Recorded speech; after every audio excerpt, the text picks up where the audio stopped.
Good morning, everyone, and welcome to today's Strategy and Resources Scrutiny Board meeting. And I am going to be chairing today's meeting. My name is Councillor Asghar Khan. As usual, this meeting is broadcast live on Leeds City Council's YouTube channel. And I also welcome those of you who are watching the YouTube channel for this meeting this morning. As you know, we've got a busy agenda ahead of us today, and we've got two major items to discuss at this board. One is the update on the equality, diversity, inclusion work that's been taking place. And can I also welcome colleagues from all over our staff networks to take part in this item. And then we've got another item, Leeds 2023 are here, and I welcome those guests this morning. At this point, what I tend to do is we go around the room to introduce ourselves. As I said, I have introduced myself. My name is Councillor Asghar Khan, and I will be chairing this meeting. On my left, we'll go on my left, and I will ask the guests to introduce themselves as well as we go around the room. Thank you, Chair. Good morning. My name is Councillor Gauhar Almas from Beeson and Holbeck Ward. Thank you. Hello, my name is Andy Parnham and I'm an Armley councillor. Good morning, Councillor Eleanor Thompson from Guiseley and Rawdon Ward. Councillor Sharon Burke from Middleton Park Ward. Hi, Councillor Anna Bithell from Kirkstall, and it's probably relevant on the agenda today that I'm member champion for LGBT+. Tom Hinchcliffe, Councillor for Bramley and Stanley Ward. Vanessa Wenham, Freedom to Speak Up Guardian.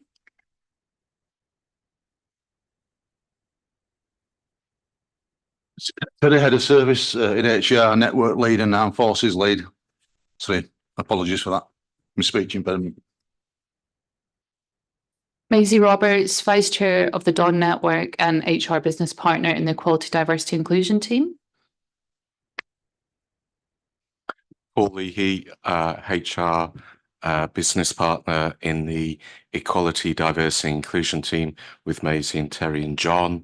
I'm here to support all the staff networks and have done for many years.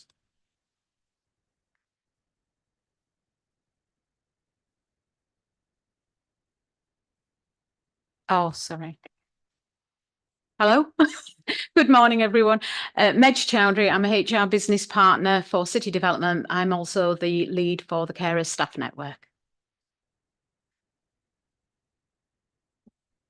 Helen Saunders, lead for Healthy Minds Staff Network. Morning, everyone. Tom Redden, I'm the Chief Exec. Good morning, everybody. I'm Johnny, who have the great privilege of being the head of HR for EDNI. Good morning, I'm Kat Denver. I'm a Senior Project Manager in the Integrated Digital Service, and I'm the Chair of the LGBT+ Staff Network. Good morning, my name's Lydia Anchin. I'm Commissioning Manager working within Children's Services, and I'm the Chair of the Women's Voice Staff Network. Good morning, Carol Gentles, Principal Adaptations Manager. I also co-chair the Race Equality Staff Network. Good morning, Hayley Lloyd-Henry. I'm a Principal Legal Officer and also the co-chair of the Race Equality Staff Network. Good morning, everybody. My name's Andy Dobman and I'm the Chief Human Resources Officer for the Council. Morning, everybody. Mariana Paxton, Director of Strategy and Resources. Morning, everybody. Councillor Deborah Cooper. I'm the Executive Board Member for Resources. Morning, everyone. Andrew Byram, Interim Chief Digital Information Officer. Good morning, Sasha Walton, Leeds City Council Social Value Lead and co-chair of Career Advancement Network. Good morning, Councillor Winky, Jamali South.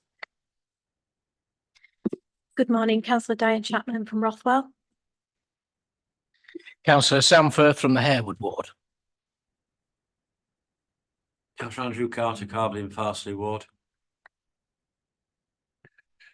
Morning, everyone. Rob Clayton. I'm the Principal Scrutiny Advisor and also the co-chair of the Career Advancement Network. But just to note, I'm doing my day job today, so I'll be doing the scrutiny role. Thank you. Thank you. Thank you for the introduction. As I said, we've got a busy agenda ahead of us. Without any delay, we'll move on to the agenda item. Can I ask Rob to go through item 1 to 5 business for the council, please? Yes, certainly, Chair. Thank you. Just to go through the formal items on the agenda. So number 1 is appeals against refusal of inspections, and there are no appeals. Number 2 is exclusions of the public, and there are no items that are excluded from the public domain. Item 3 is late items, Chair, and there are no late items. Item 4 is declaration of interest under Leeds City Council's Code of Conduct, and I'll just briefly pause to allow any members to declare any. I think that's a no. And then item 5, Chair, is apologies. I have apologies from Councillor Mary Harland, who's the exec member with responsibility for equalities, who couldn't make the meeting today, unfortunately. Thank you, Chair. Thank you. Item number 6 is the minutes from the previous meeting held on 15th of January 2024. Do members accept these minutes are true and correct record? I said nod, yeah. Thank you. Are there any matters rising from the minutes? Rob will pick up the items and he will also update on the previous meeting matters rising. Yes.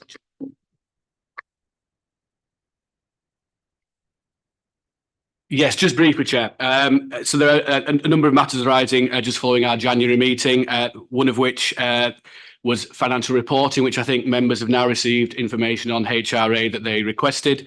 That was minute 71. Minute 72 is the budget. The composite report from Scrutiny was submitted to the Executive Board on the 7th of February, so that piece of business was taken care of.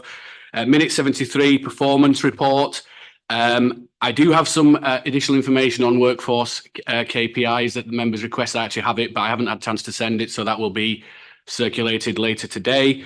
And then lastly, on the Best City Ambition update, which was minute 74, the correspondence has been sent from this board summarising our views, which was required under the budget and policy framework.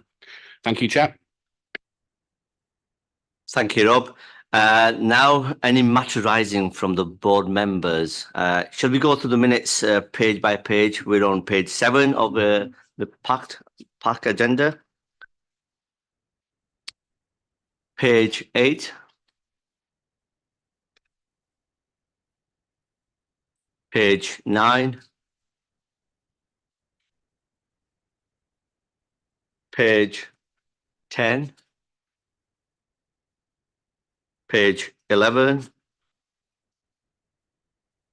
Page 12. Page 13. Page 14. Page 15. Finally, page 16. Any matter arising from those minutes? Nope. Thank you. We will now move on to item agenda 7, which is our equality, diversity, inclusion workforce update. Before we move on to the report detail, I would like to take the opportunity to thank the staff network for taking additional responsibilities to represent colleagues and work towards creating a better working environment for all colleagues in the council. It is really positive work what you've done here. And before, so we move to presentation to support this item. Before I bring John in for the presentation, I would like, we've got Chief Executive of Leeds City Council, Tom Raden, here as well, and he wants to update the board as well. Tom, over to you. Thanks very much, Chair. Thanks, members, for giving me the opportunity to come this morning. I was very keen to support the the team and the staff network chairs in this item, and just start by thanking them all for the excellent work that they've been doing with us this year. As you said, Chair, the staff network chairs do this as well as their jobs, and it's not an easy task to put yourself into a position where you're trying to represent a cohort of staff in the organisation to the organisation itself, but also challenge and support work that's going on at the same time. And we really appreciate that role that they're playing, and it's a fundamental part of how we work in the organisation. I just wanted to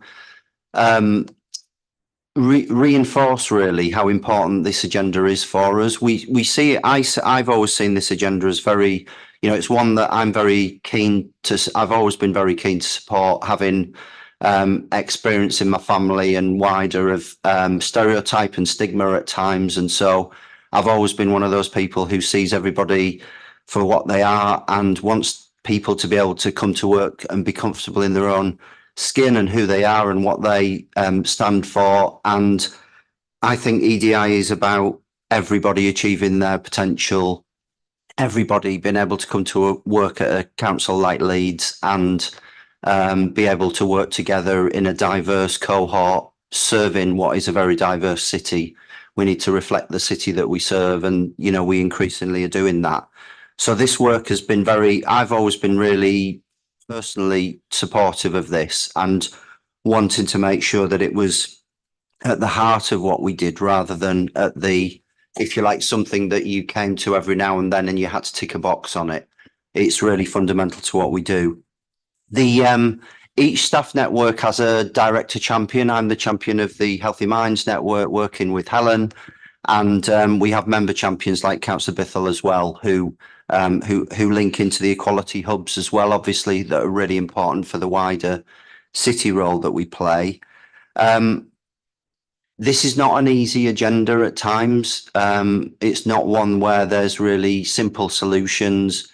There are complex issues that we deal with. We get, we're 15,000 people in Leeds City Council, so we're the size of a small town. We reflect the different views and the different diversity of everybody who's in the city in a way.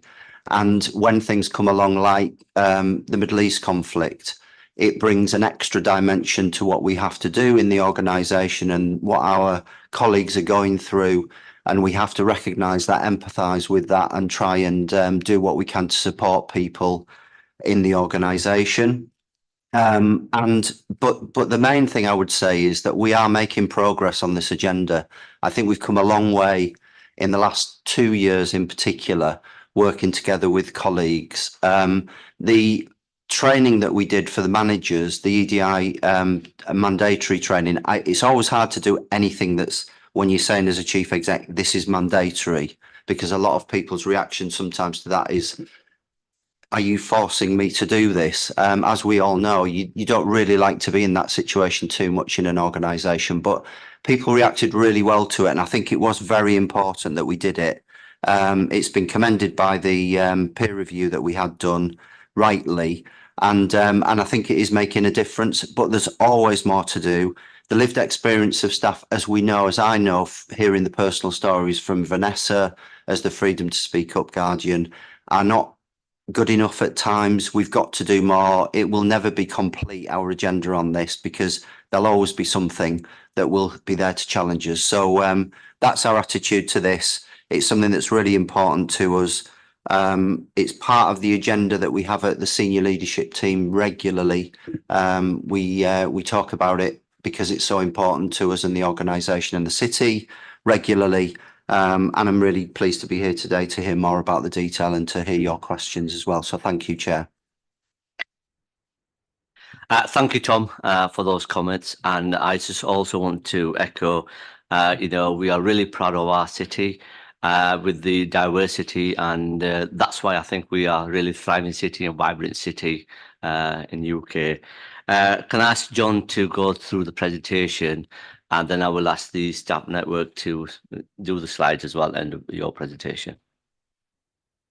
Thank you, Chair. Just straight off the bat, I arrived from sunny climes on Saturday, after looking after my dad and I hate Leeds Bradford Airport and the usual Yorkshire cold wind welcome me home. So it's left me with a bit of a cold. So I'll be trying my best not to sneeze and cough through the presentation, but just making sure you're aware of that. Secondly, just to thank Scrutiny Board for your ongoing, I suppose, assurance and scrutiny of this particular theme since 2021.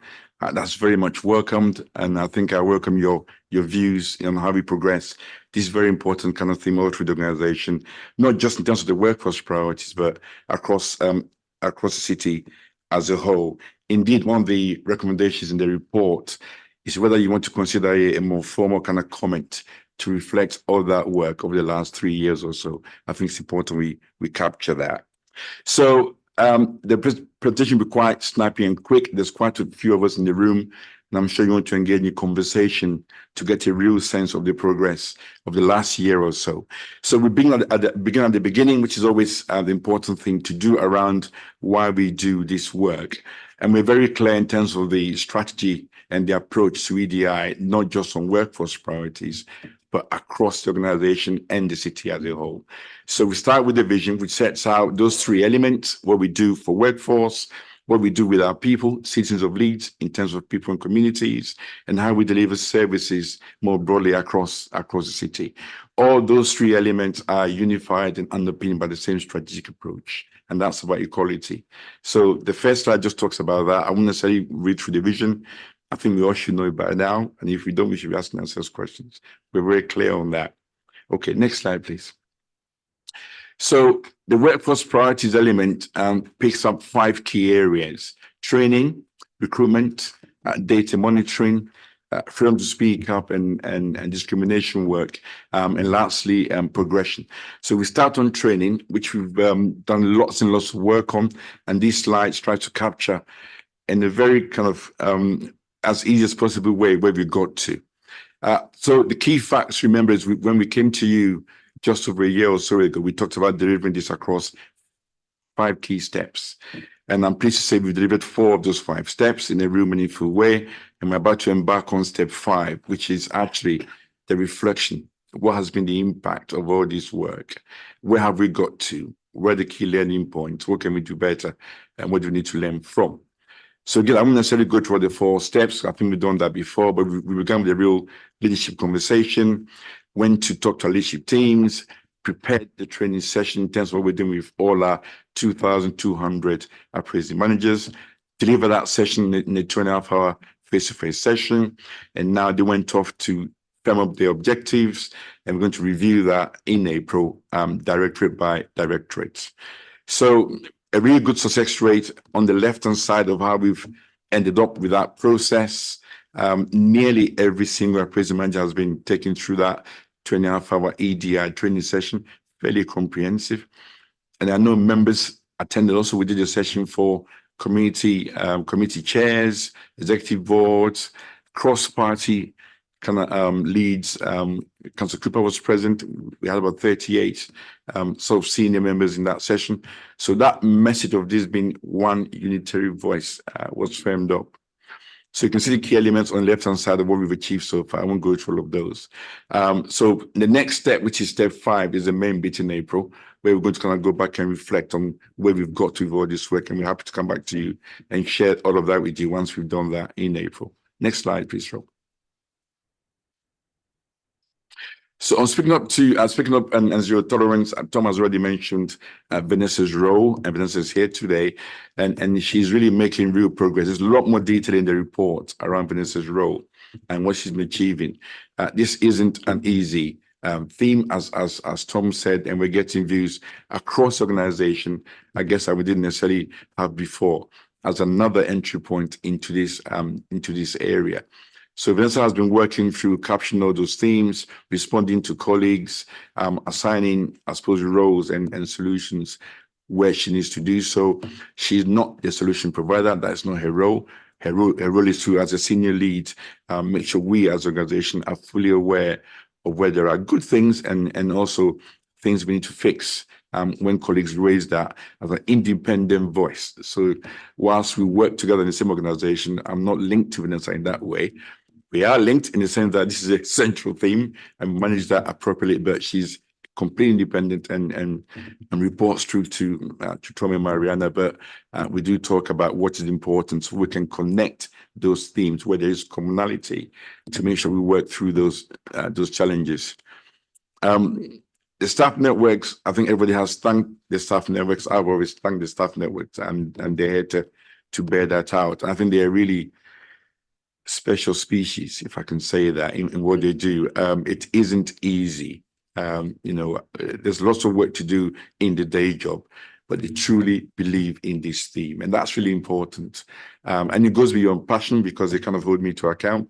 And sometimes we have really interesting conversations on how we move things up. But I think that's right. I think that's appropriate. That is their role, that check and challenge role.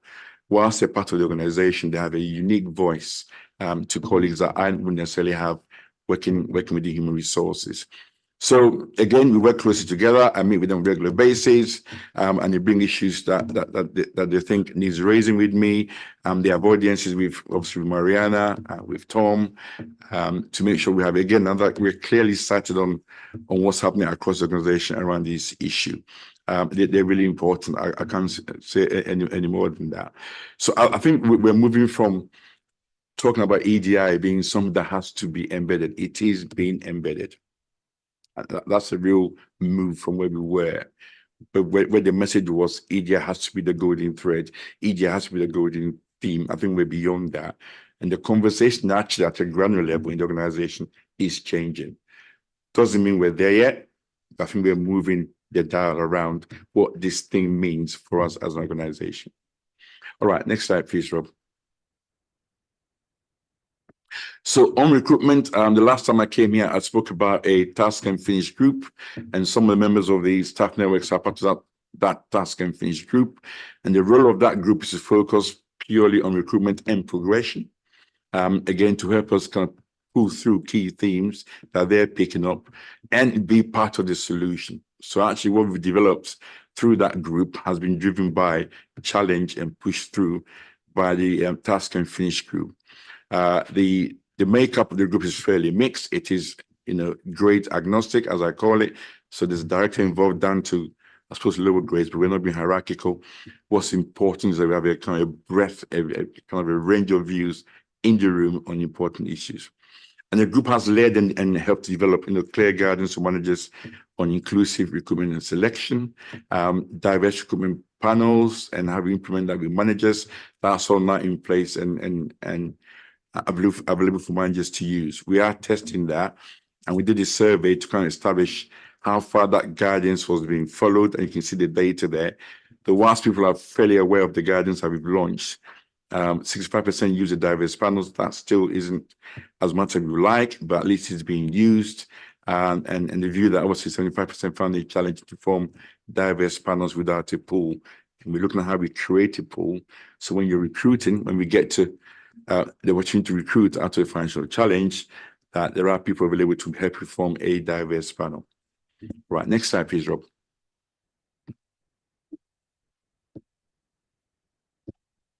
So around progression, I'm really proud about this piece. We've often talked about how we help to move things on in our organization to make sure our leadership is representative and broad of the citizens that we serve in this city. And there's always been a kind of a real hunger to move that on. So what we've done is launch a really inspiring program, 18-month program called the Be Your Best Positive Action Aspiring Leaders Program. And that is designed to pull through colleagues in the organization, primarily initially from PO1 to PO6 level into that kind of senior leadership cohorts. So this program is quite comprehensive, developed by the EDI team. Maisie and Paul and Terry have been involved in that, and Maisie, particularly working with Paul, have developed this program, which is fantastic. We've gone through a really kind of rigorous process to get 16 individuals started. The program has started. So again, we're not talking about theory, we're talking about delivery. This is happening now. So we launched that program, 16 Aspiring Leaders, and we launched it with Tom and Mariana about a month ago.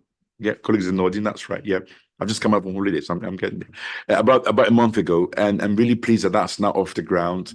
6 months will be about their own personal development. The next 6 months about supporting them with some managerial skill set. We're bringing in different leaders from different parts of the city. So we're thinking broadly, really, how could we try to influence the next level of leaders in the organization? And the last 6 months will be around a kind of a project which is significant for the organization that they will take part in. So we're providing these opportunities to build skills and experience and become future senior leaders in organization. We're dealing with the issue of having a much more broad-based, diverse leadership in the organization. And we'll have to come back and give you updates as we go along. We'll be having I suppose, conversation with Tom, with Mariana, to make sure we're kind of progressing as we should. Next slide, please, Rob. So on data monitoring, again, we spoke about putting together all the EDI data we have in the organization in one place for easy use, mainly for managers as a starting point. We've done that. So in December, we launched the EDI data dashboard, which provides a really good solid base for all managers in the organization to be able to see at one glance what they look like as a service, as compared to the data in the city, as well as the data in the organization. So you could tell fairly quickly whether you're being representative or not. It's a really useful tool. Again, we've launched it. It's been well used at this point in time. And we're pleased that that's now in place. And we will continue to develop that and improve it as we progress.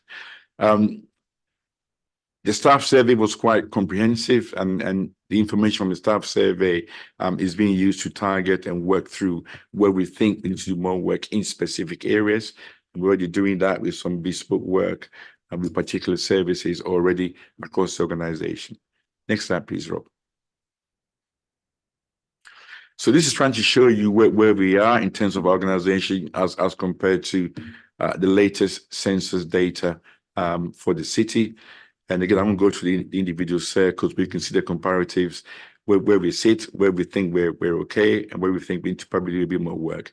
It's fair to say our data is obviously as declared, right? So it's not mandatory. We're doing more work around making sure that declaration values are higher, but it's quite a strong data set already. It just gives me a really clear data set comparison in terms of where we are across the census. Can I ask John to pause for a few seconds? This is a test alarm, so no need to be alarmed. The chair's still in his seat.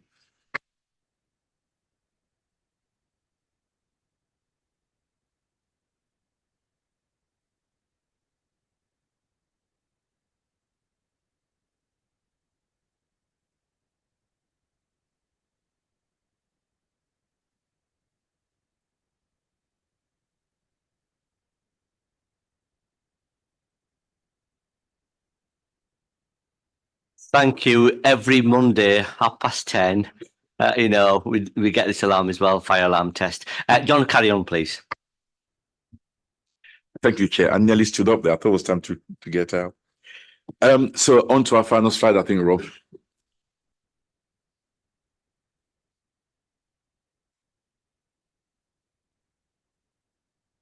Thank you. So in looking to the future, all this work is coming together clearly in terms of what we're doing, not just in the workforce priorities piece that I've just gone through, but actually more broadly working more closely with colleagues in communities, housing, environment around our broader EDI piece. And there's a July Executive Board report on annual equality report, which will pick that up in terms of what we've done. I've mentioned step 5, which is really important. All this work must mean something. And I said last time, my dad always said, if you're not keeping score, you're just playing. You got to keep score. So we're going to measure where we got to over the last year of all the work we've done from step 1 to step 4. So we'll come back and share that with you after we've done that in April. We've already set the dates. We've spoken to leadership teams, and they're ready in terms of step 5 to review the impact of the work so far. We know there's work to do still. We're launching reverse mentoring program in May. That's our next piece of work, which will allow senior leaders to understand a more deeper perspective from colleagues across the organization in a more meaningful way across diversity. So rather than our colleagues being mentored, they're almost mentoring our leadership team. I think that's important to have that kind of reverse role to improve the way we see diversity in our organization. Continued support for staff networks and FTSG is in place. The staff networks and I had an away day last year to review where we are to support their work more broadly. We need to go back and do that again. We said 6 months, didn't we? So that's coming up quickly down the line. And it was really a useful session to understand what can we do better, where are they, how can we support, what do they want from me? And we do that piece in the early spring. Communication engagement with the leadership team is important. We'll continue to do that through our best council leadership teams, communication pieces, manager communication that goes every Thursday. So there's lots already in the pipeline. Tom emails every Friday pretty much to all staff, and more often than not, there's an EDI piece in there that Tom asks for in terms of continued communication.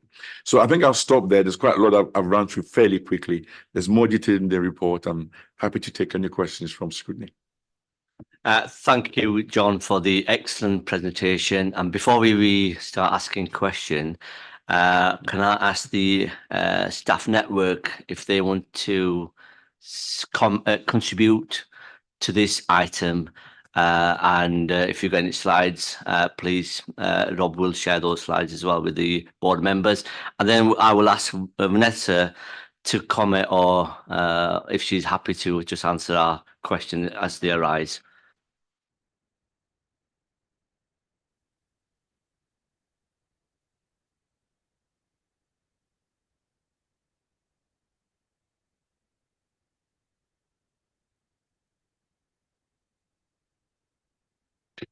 So sorry, Chair, just in order of the slides. So it's the Race Equality Staff Network first. Thank you. Good morning, and thank you again for this opportunity. I have 2.5 minutes to speak about the successes since we were here last. So in no particular order, the first thing I'd like to report on is that the network changed its name. So the last time we came to Scrutiny, we were the BAME Staff Network. We're now the Race Equality Staff Network. We did a poll with our members. We presented 3 or 4 options and put it to the vote. And the term Race Equality Staff Network came out on top.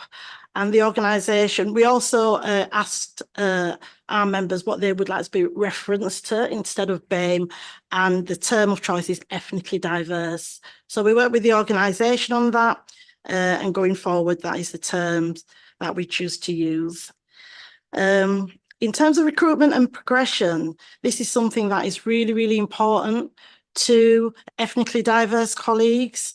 We often ask the question, what would equality look like from a race perspective? And we're always told representation at all levels. So at the moment, we know that we have colleagues from Southeast Asia that are chief officers and directors, but I'm not aware of anyone from African Caribbean background who's chief officer or director yet. I hope that that will change over time. I do sit on the task and finish group, as do other members, and it's a really, really excellent group. It's led by John.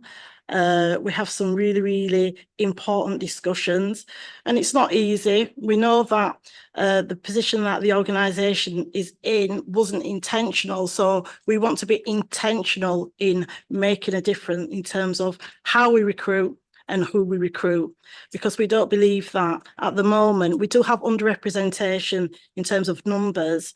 Because of the recent census, we know that we don't have as many ethnically diverse staff in the organisation as what we previously thought. But also there is a bit of a glass ceiling at PO2, which we want to overcome. And I believe that we can do that if we are intentional. So we do challenge the organisation as a network, but we have good relationships. So we do it in a really, really constructive manner. We're really heartened by the training, the EDI training that took place, but our membership asked us about training for the rest of the organisation, so that I hope going forward we're able to do that, so that EDI is embedded across the board. And also another success that we'd like to report on as a network is engaging with allies. We had a conference last year where we had about 200 delegates, 3 keynote speakers, talking about those awkward and uncomfortable conversations like microaggressions and unconscious bias. And following on from that, we've got a group of about 250 people from all backgrounds, so ethnically diverse and non-ethnically diverse, who are coming together to continue those conversations and to ask and realise what difference they can make in their workplace with their teams. We're having those conversations and it's really, really heartening. And finally, I just want to quickly say thank you to John, who has really, really made a difference to the work we've done. We felt like we've had a lot more progress since he's come on board. But I do think in general that the other staff network chairs, Vanessa and Tom, Andy, Mariana, we challenged, but we worked really, really well together. And I think we're an example of what the organisation can do going forward. Thank you. Thanks, Carol. Sorry, as I am the second part of our chair relationship, I'm the second co-chair. I was just going to speak on a couple of the challenges. But before I do so, I just wanted to pick something up that Carol mentioned on the allies, because I think it's really important. It was Race Equality Week at the beginning of February, and we ran a session to launch the week at the beginning, and there were over 450 colleagues on that call from across the organisation in a range of different services, etc. And there was some really good conversations and some difficult conversations on that call. So I think that really speaks to the progression across the organisation on this agenda. But there were 3 challenges that I wanted to pick out. There are all of the 5 that we've noted in our response on the slide. The first one just being in relation to data. We know there's so much good work going on, but I think it's really important that we're able to track progress so we can see whether the organisation is improving year on year, and that needs to be across a range of indicators, and so that we can compare against other organisations as well. Currently, we do have data in relation to representation, which is great, but this is currently shown just in relation to ethnically diverse colleagues as a single group, and we believe that data should be more specific in terms of different communities, and ensuring that compares with the makeup of the city. But it isn't just about representation. I think it's important to include other metrics, such as staff being subject to bullying or harassment incidents, staff being involved in grievances or disciplinary processes, and levels of progression within the organisation, because I think this is really going to help the council tell a more accurate story on experiences within the workplace. The second challenge that I wanted to highlight was representation, which Carol has picked up as part of her speech as well. The council's workforce at the moment is around 17% ethnically diverse, which compares to 25% of the city. And this disparity does grow wider towards the senior levels of the organisation. We speak to colleagues on a regular basis. We passionately believe that there's already a wealth of talent and ambitious ethnically diverse colleagues within the organisation. So it's about working closely with HR to ensure that we can pull those people up through the ranks, and they can be the future leaders. As part of that, we'd like to see more transparency and fairness around succession planning and informal progression opportunities, just to really make sure that any bias there is reduced, so that ethnically diverse colleagues can realise their potential. And last but by no means least, just in relation to workplace culture and making sure we're bringing everyone along on the journey. Sadly, we do continue to hear reports of pockets of resistance to this agenda, and instances of poor behaviour which aren't being resolved as quickly as we'd like. We know that there was a really comprehensive review into the grievance procedure and practice completed by John Ebo, and we'd like the organisation to focus on delivering those outcomes, with a particular focus on early resolution, so trying to nip things in the bud before they get to the grievance stage. And as a network, we know that ethnically diverse colleagues are disproportionately overrepresented within that. So that is a key focus for our members. Thank you.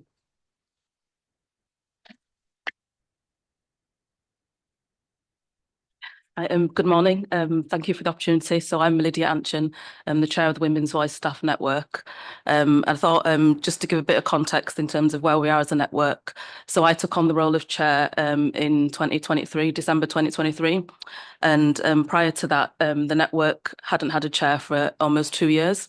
So a lot of the work of the group was taken forward by the steering group, and there were challenges within that in terms of members experiencing difficulties in terms of being able to prioritise attendance at meetings for the network, and also just trying to balance that alongside work commitments. So although there was a steering group, it was struggling just to take forward the work of the network. So since coming into taking on this role, I think a key focus of the network has really been looking at how we can develop so we can act on the priorities that have been identified by women. So one of the first things we've done is we've undertaken a review of the steering group, and this has resulted in a refreshed and reconvened membership. So the steering group now going forward is going to meet twice every 2 months rather than once a month, just to try and help people in terms of managing that time commitment.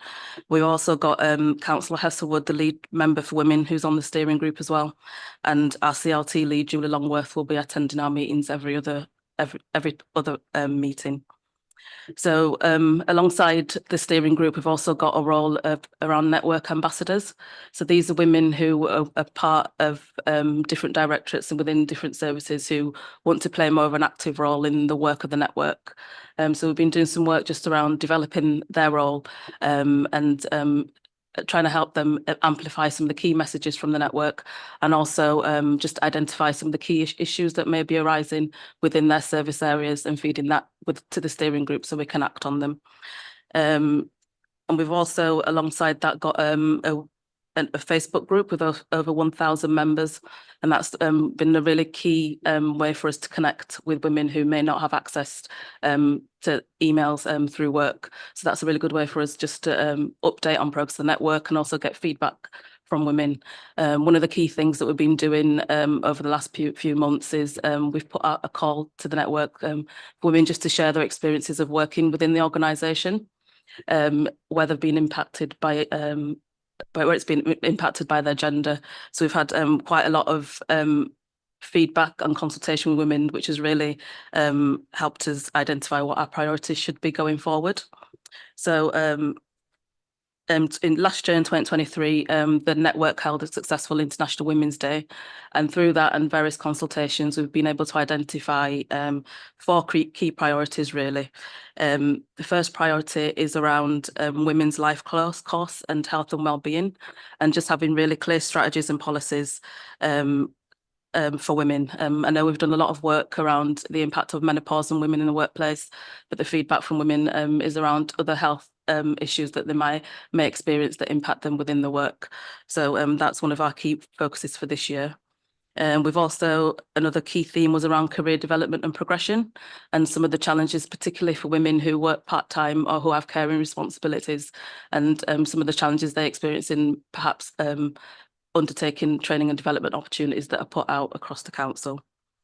And then another key thing was around sexism within the workplace. So we do hear stories from women, particularly women who work in mainly male-dominated areas, just in terms of some of the experience they experience around sexism and around support for managers in being able to deal with issues when they do arise.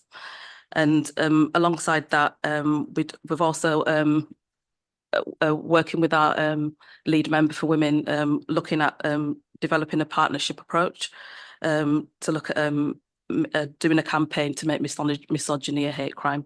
So that's been led by one of our steering group members, Vic Clark, and she was working alongside our lead member. And then the 4th priority was around benchmarking Leeds City Council, just in terms of understanding how well we are doing as an organisation. So we do recognise that the organisation has done a lot of work recently around EDI agenda through the training for managers.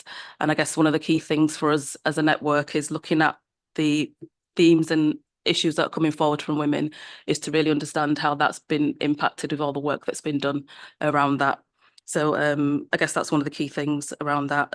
So now that we've got a more form structure and we're very clear about our priorities, we will be relaunching the network in the week leading up to International Women's Day.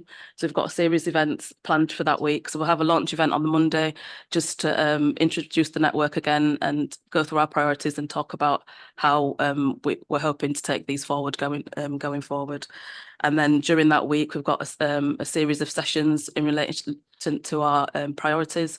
So we've got a session around career development progression and some of the challenges that women face within the organisation. We've also got a session around menopause and the Equality Act, which Councillor Heselwood is going to be leading on. And then we've also got a fertility expert coming in to talk about the impact of fertility of women in the workplace and things that can be done to support them going through that. So, and I guess just to echo what colleagues have said in terms of the support that we do get from the HR team around the EDI, and it has been really valued, and we do value the work that's been doing. I guess one of our key asks was around benchmarking Leeds City Council, just to understand how they're doing as an organisation. And then one of the things we were hoping to do was to enter the Times Top 50 for gender equality, because we feel that gives a really good assessment of where the organisations are doing well, and also you can identify areas that you need to strengthen going forward. And I guess one of the things that was really important to us is a key thing that was highlighted within that report is around just the impact that political and economic uncertainty has on women, and how it impacts them more through times of uncertainty. And just a quote from that is, at a time when the UK continues to experience a cost of living crisis, women are paid less, are more likely to be employed in severely insecure work, and have less access to highly paid, highly skilled roles due to the need of more women having to balance work and caring responsibilities. As such, the need for employer intervention to ensure greater gender equality and avoid a backslide in progress has never been greater. So we're really encouraged that we do have the support from HR around this to do this. And we have been assured that of their personal commitment to the network going forward. So our ask from the organisation is to apply for the Times Top 50 in 2025. And as a network, our ask to the Strategy and Resource Board is that you would review and assess the findings of the assessment when it is completed, and monitor and review actions that will be taken by the organisation in response to the assessment.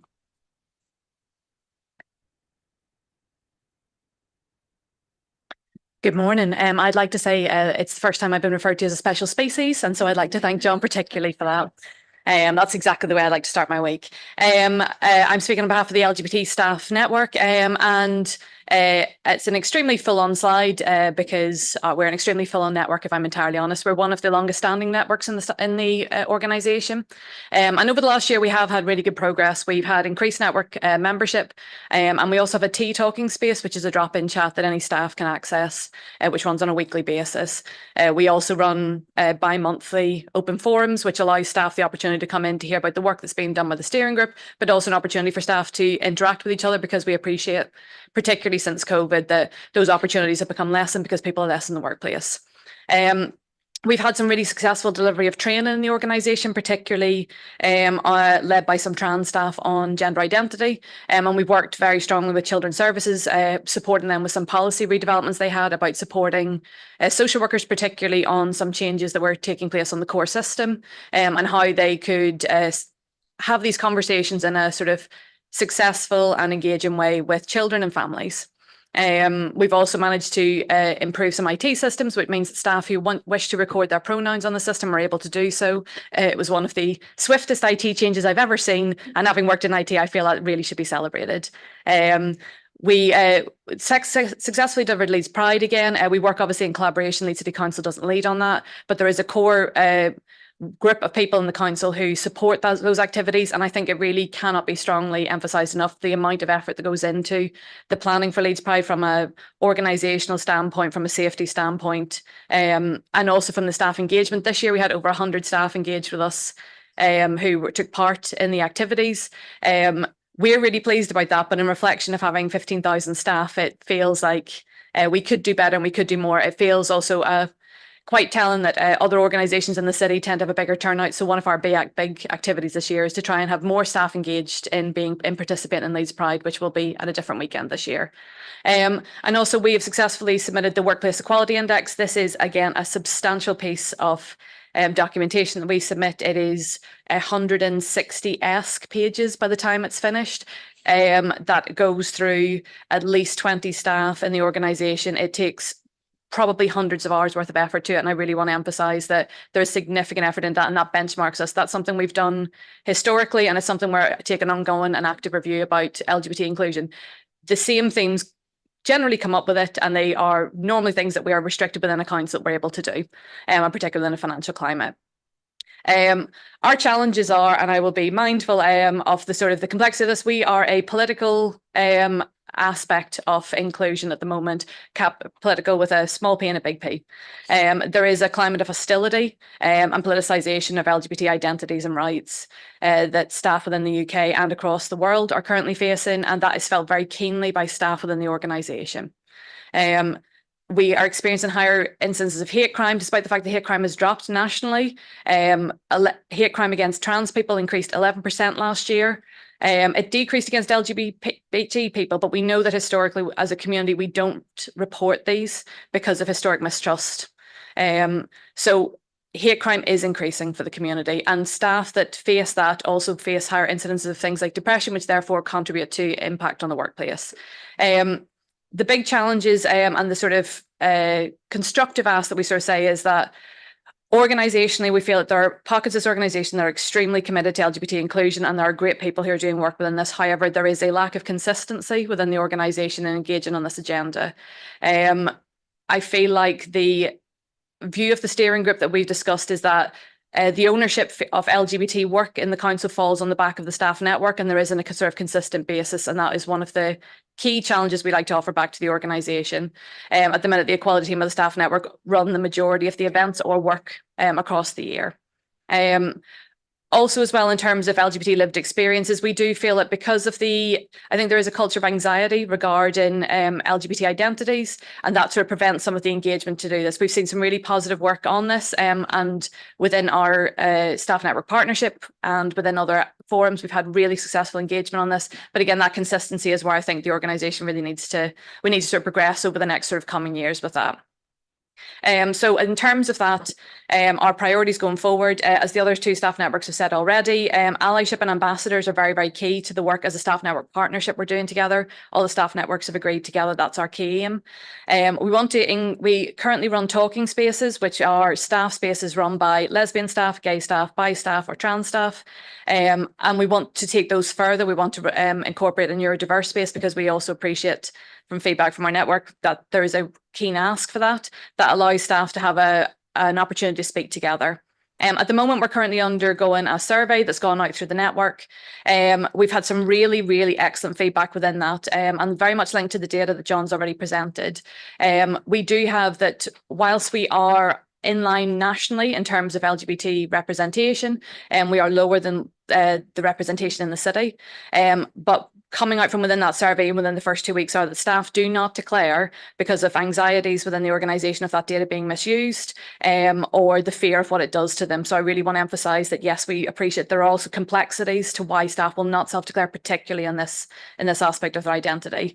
We continue to produce content for Visibility Days. Last year we produced 12 blogs that highlighted 20 figures from LGBT history and social media particularly, and recommended things for staff of the organisation as a route in to try and engage further with this conversation. We've had some really good and engaging feedback with this year. We are also currently within LGBT History Month. But I think it sort of speaks again to that commitment and the engagement with us, that work has predominantly been led by the back of the staff network, which has been commented on by the network members that their corporate events and some of that hasn't occurred in the same nature. A lot of it does have to do with the funding restrictions we currently have in place across the organisation. Following the outcome of that survey, we are planning on sort of forming a formalised action plan which will engage with the organisation. Currently, we have a sort of mechanism in through Councillor Bithell as our champion, through James Rogers as the member champion, and also the reverse mentoring relationship I very successfully have with Tom and with John Ebo as well. We've really positively feel we've got the roots into doing this. It's about the consistency across the organisation we think we need to look at for going forward. So that's me. Thank you kindly. Thank you. Before I bring the other staff network members, can you just be brief, because it's been over an hour now, so there's members want to ask questions as well, and John did present his presentation as well. Can I ask the other members to please be brief as well? Thank you. Hi everybody. This morning, just being here today, obviously it's a difficult arena for me to speak in, being in a public, and obviously the videos and the red signals for speaking, what have you. but I wanted to take the opportunity just to say that as the network chair, it's important, obviously, that I am here today. I feel that strongly about the stuff that we do, people with disabilities and supporting other networks, to be honest. All the network support has been excellent. But I'm going to talk about the positives then. I'm going to move on a little bit. Obviously, I'm leaving in March, end of March, as part of the VLS. I'm going to hand over to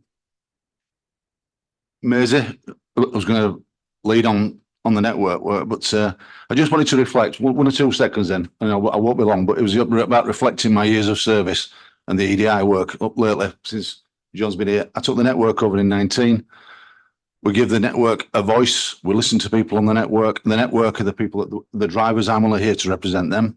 And I think we've made some serious inroads, and I just leave it before I hand over to Maisie to say that we've both looked externally as well as internally, and we've made a lot of changes in the city. We've affected a lot of changes and the buildings as well that we're working. So that's my positive bit. I'm just going to go over to Maisie.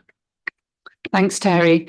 As Terry mentioned, although we've made some really good progress as a network for disabled colleagues, we do also have a duty to talk through some of the areas that are not going as well for our network members. And we know from our network members that there is room for improvement. And for us, there's kind of 3 key areas there. So firstly, our network members have been informing us about the problems they're facing getting the right reasonable adjustments in the workplace. So we've heard that requests for reasonable adjustments have been denied, withdrawn without good reason, or not properly implemented.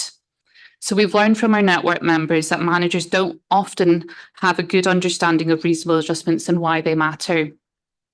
Our network members therefore feel that we need better clarity and a much more consistent application of reasonable adjustments across the organisation.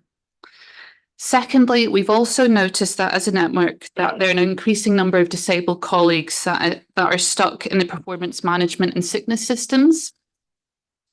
And as a network, we are aware of instances where this does appear unfair because the disabled person has felt that they've not received the appropriate support. As a network, we believe problems such as this could be mitigated if the council developed a disability strategy, which covered issues such as performance, sickness, and special leave, but also kind of really outlined the legal duties and responsibilities of managers and explained how disabled colleagues can be provided with the appropriate support. Then finally, we also know that as a council, we're not representative of disabled people within the city. Our network members tell us that a key reason for this is that they face barriers with recruitment, progression, and retention in the organisation. So our network members feel that there are many ways to improve this, more positive action initiatives and a more global, flexible deployment process, which recognises the talent that exists in the disabled community, would remove some of the barriers that they face. So then just looking forward, our priorities as a network is to launch our Disability and Carers Survey. We're planning on sending this out to the whole organisation to capture the lived experience of disabled colleagues.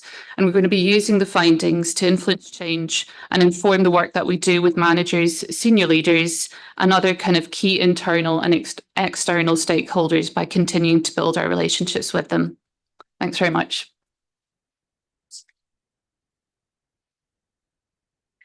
Hello, so the Carers Staff Network, we've been around for about 5 years now, a mixture of virtual and kind of supportive mechanisms such as Facebook, one-to-ones, and what we call our care share and chat sessions.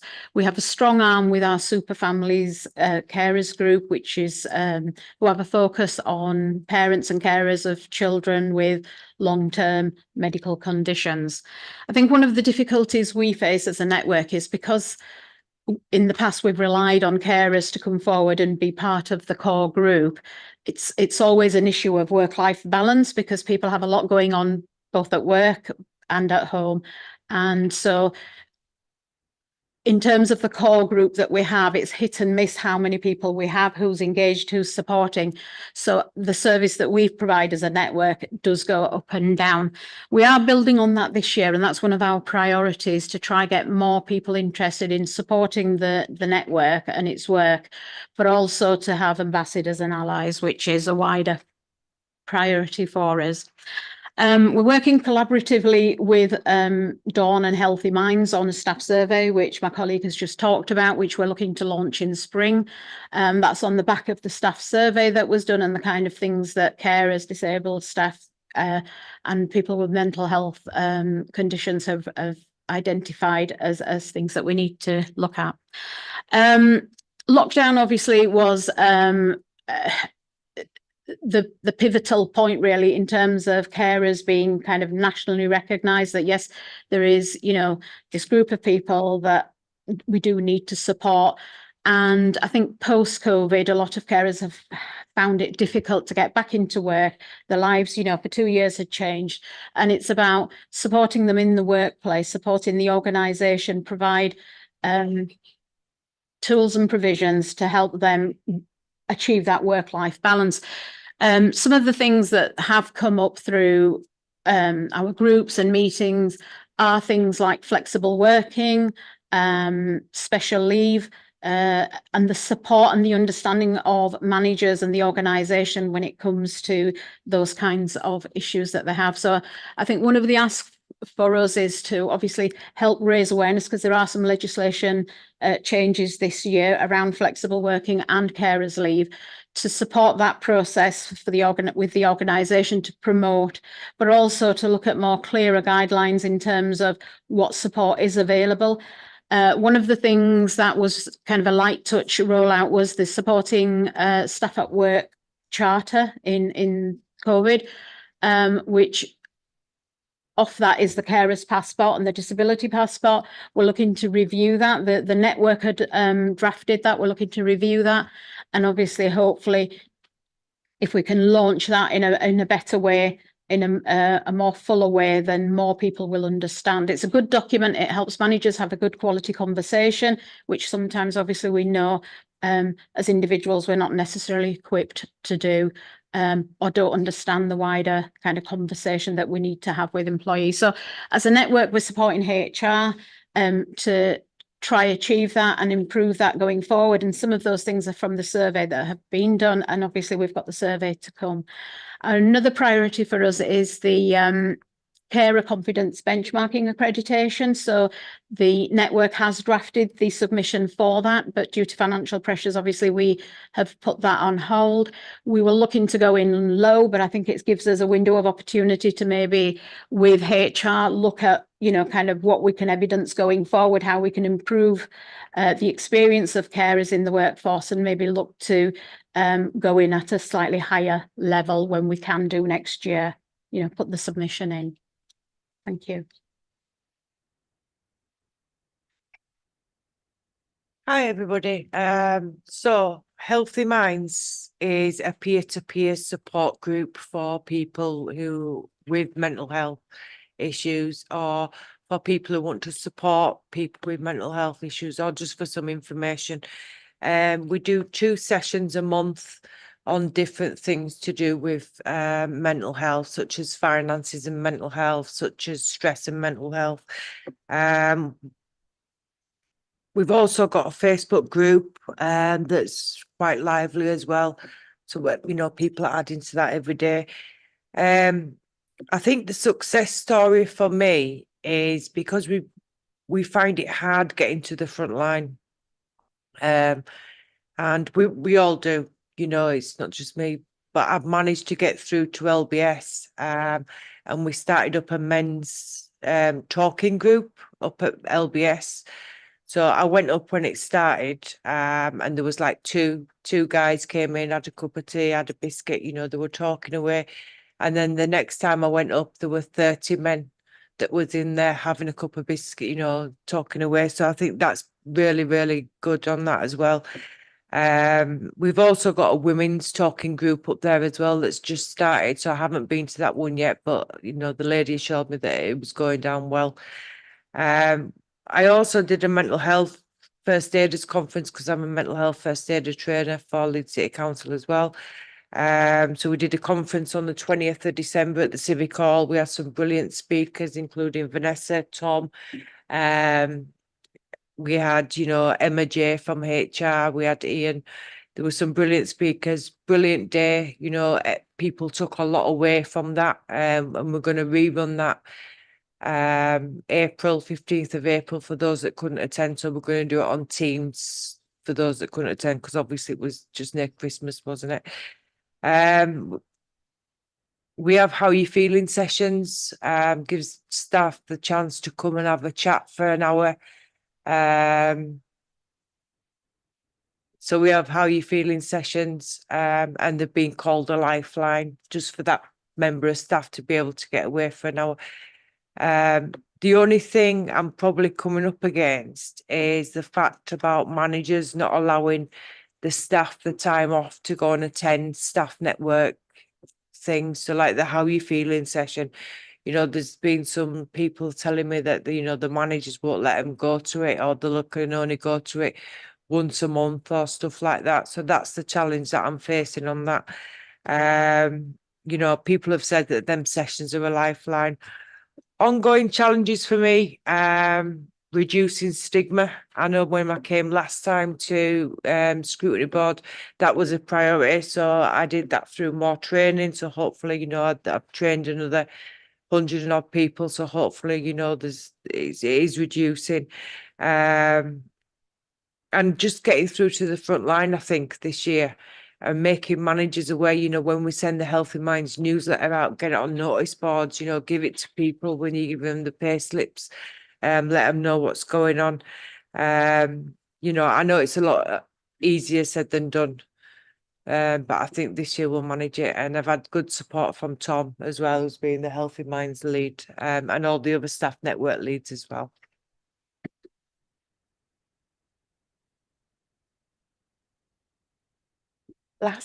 Last to go, I'll be really quickly, I promise. So Career Advancement Network, last time I was here was Early Careers Network. So we've changed our name because I wanted to be there for everybody, not just for those that are just starting out in their careers. Some of the really good work we've done so far, through my social value role, I've managed to build up some really good relationships with organisations like Reed, who are willing to come in and help with our sessions. Those sessions will be focusing on CVs, finding the right role, career development and writing applications. I now have a wonderful steering group, so it's just not me anymore. Got the wonderful Rob, who is now co-chair, and we've got 3 other members as well, and we've got more people wanting to join, which is fab. We always work so closely with the networks and the other network leads.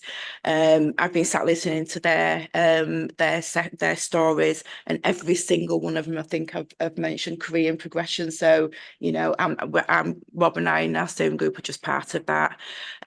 What would we do better if we could? You know, it's that capacity and that time thing. We've all got very kind of, you know, big day jobs that we're doing. I'm, you know, implementing an OT. Rob takes care of all the lovely councillors across the council and Scrutiny. So it is just that time. And doing the network lead role, it could literally be our day job. I could do what I need to do just, you know, with it as a day job. So we'd love more time, but, you know, we do it in our own time because we're passionate about what we're doing. Priorities for this year and going into next. Rob and I have been asked by John to present a module in the Aspiring Leaders. So Rob's doing a module around scrutiny and, you know, coming into the organisation and understanding the political side of it. And I'm doing a module around career progression and all that fabulous stuff. So really looking forward to that. And I was over the moon being asked by John to do that. I've been told by my manager that he's going to send you a bill, John, by the way. Development of bespoke approaches, because everybody is different. We've got all those protected characteristics and every single one of them will need something different. So just being open-minded and offering that difference, and providing those channels of communications, listening circles and the safe spaces are so important. And everybody across the council will need that. Working in partnership with the networks and also our shared priorities so that we can absolutely nail them this year.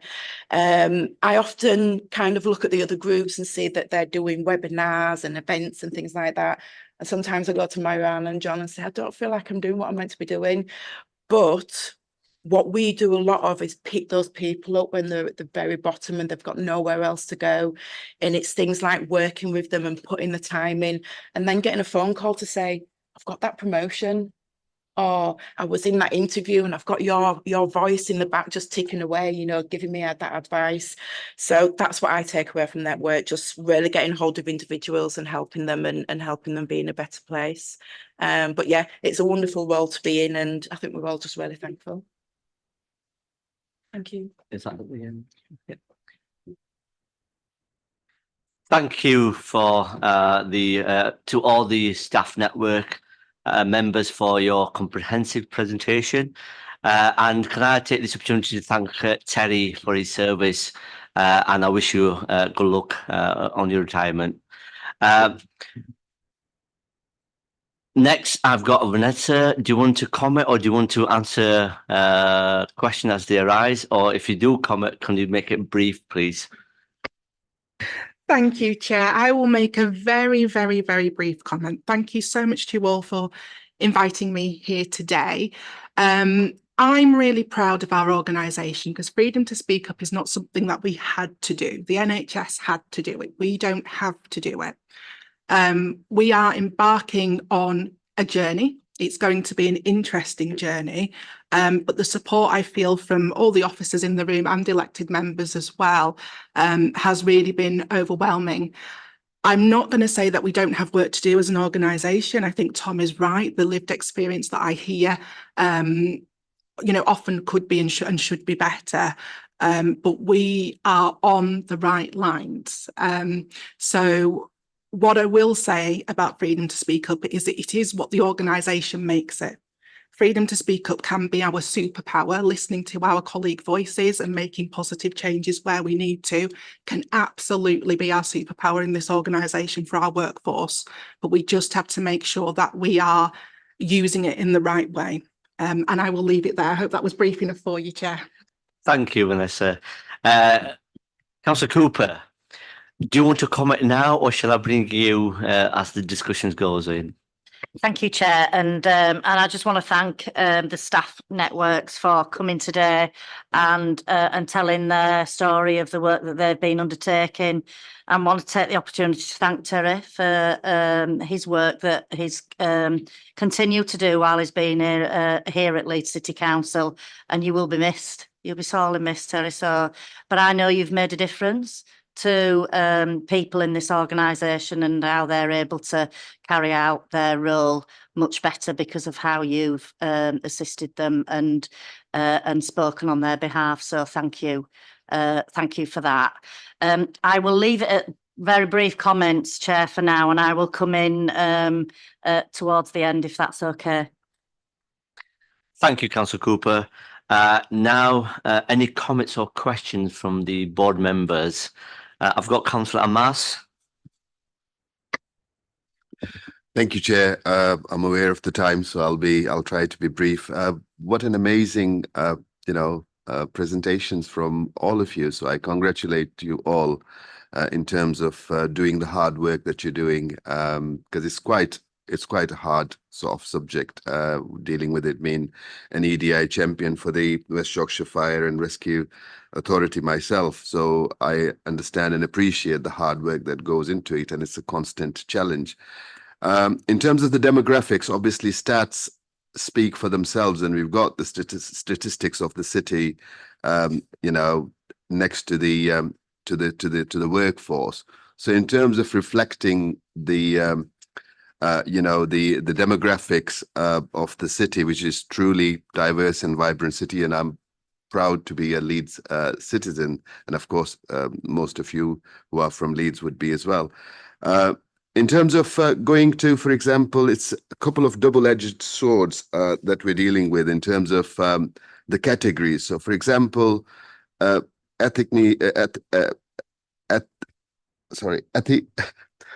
ethnically diverse communities, for example, are also, if you look at the population in terms of the age group, they're quite young populations as well when it comes to some of the ethnically diverse populations. So when it comes to the representation on both, it's underrepresented. And also, I mean, I'm really reassured to see some of the stats with regards to the female representation in the organization, and also in terms of the carers and so on. But on disabled, whether it's LGBT and all that, the figures are still, and I understand and appreciate it's a constant battle. But coming more to the point in terms of going into the whys and whats and hows, in terms of somebody mentioned change of culture, which is very, very important as well. So it shouldn't just be the accountability. It should be more about the making a habit out of it, rather than being just accountable. So the point that I want to ask is, how can we translate all this positive action without it becoming sometimes positive discrimination in terms of whether it be recruitment, whether it be otherwise, making sure that the equality is translated into equity, when it comes to this particular subject, and the change of culture, because somebody mentioned hate crimes are on the rise, and there's absolutely true, hate crimes are on the rise. So, maximizing these changes in the very challenging world that we're living in, and we talk about meritocracy and so on. So how can we bring about this meaningful changes, and as a challenge for the organization, making sure that the positive action is not translated into discrimination, and equity is actually meant by equality in some of the things as well. And also in terms of the HR working together with all the groups here, ensuring that these changes are not just reflective just of the entire workforce, but also going up to middle and senior management as well, because that's a big challenge. Thank you. Thank you, Councillor Mass. Is John, are you going to pick up on the... Yeah, thank you, Councillor Mass. Really well made points. I think your first point around culture, we've always been clear that this is a culture change program. The EDI program is about making sure that we really embed and invest in this piece as a way of being an organization. I think I began by saying, actually, this isn't just about the workforce priority, it's about us more broadly in Leeds, which is why the starting point, the middle point, the end point is that overall vision for the city. So we're part of that story. And you may have read, culture is strategy for breakfast. So we set out very clearly what we want to do, but more importantly is how managers, all of us, play that role in that space. And that's how we begin to change culture. I've always also said, I said this 2 years ago when I first came here, that yes, we know we're not perfect. We're not a bad organization. Now, I was in the NHS for 2 years as assistant director on secondment. So I do have experience of other larger public sector organizations, but we do know there is work to do. And that work has to be done by all of us. And when we do our sessions with managers, apart from the broader strategy stuff, we always begin by saying, what does it feel like to work for you? Do you acknowledge your staff in the morning? If you came in the morning and you didn't even say a simple hello, and then Tom sends an email about EDI and you push it on, they're going to press delete because you haven't demonstrated that you truly believe in that value. So it sounds fairly simple. That's our game. That's our approach. That culture is a big push. In terms of how do we make sure positive action doesn't stray into discrimination? Well, there are two things on that. We're very clear on what the law says on that, and it's fairly clearly set out on when you can use different approaches to improve. And that's very simple. You go to where the data tells you, right? And that's why the data sets out where we sit as an organization, where we're underrepresented, where there's a real clear strategic approach to do something different. So the positive action different program that we've launched is based on that. It's based on fact. It's not emotion. It's not how we feel on the Monday morning. It's based on the data. So we use the data to set an approach and we deliver for the organization as a whole, because actually, in the end, in doing that, we become a better organization all around. So I hope that answers your two questions. Thank you. Yeah, briefly, Councillor Mars. Thank you. Just a point that I would like to make is basically we should be comparing ourselves to ourselves, Leeds City Council to Leeds City Council, rather than comparing it to any other organization if we wish to really truly improve. And sometimes the figures can be, might look negative. However, they are positive in terms of reporting and so on. So the comparison should always be done to where we were, where we are today, and where we're aiming for tomorrow to improve. Thank you. Next, I've got Councillor Biffle. Thanks, Chair. I've got a number of questions and I just want to prefix it with, I love this work and you're doing great. I don't want you to take this as unjust criticism. I used to hate it when I'd get 99% in a test and be asked why I didn't get that 1%. So I'm going to ask what we're going to do about that 0.8% of people who didn't get the training. Also on point 3D, it talks about delivering step 3 to, and then lists parts of the members. And I wonder whether it needs a word about it being voluntary. So actually it didn't cover all of us, and that is a potential shortcoming in it. On I, it would be interesting to know whether there's been a cross-referencing with the demographic as to who thinks that it's been one of the most improved impacts, in that the opinions of those people with protected characteristics and whether they feel there's been an improvement is probably more imperative because it affects how they're experiencing work. What happens post step 5? I know we have an issue with protected characteristics and allies around a fear of getting things wrong. And as things move so quickly in EDI in terms of language and terminology, as well as other stuff, actually making sure that we've got that plan now ready for post would be really urgently required, I guess. With the freedom to speak up, I wondered how well you work with trade union colleagues and whether they ever give you any input on stuff to take forward. I also wonder whether or not we get anyone that's not affected coming to you, in that are we actually getting other bystanders standing up, or is it once again the labour of the people who are already being mistreated potentially?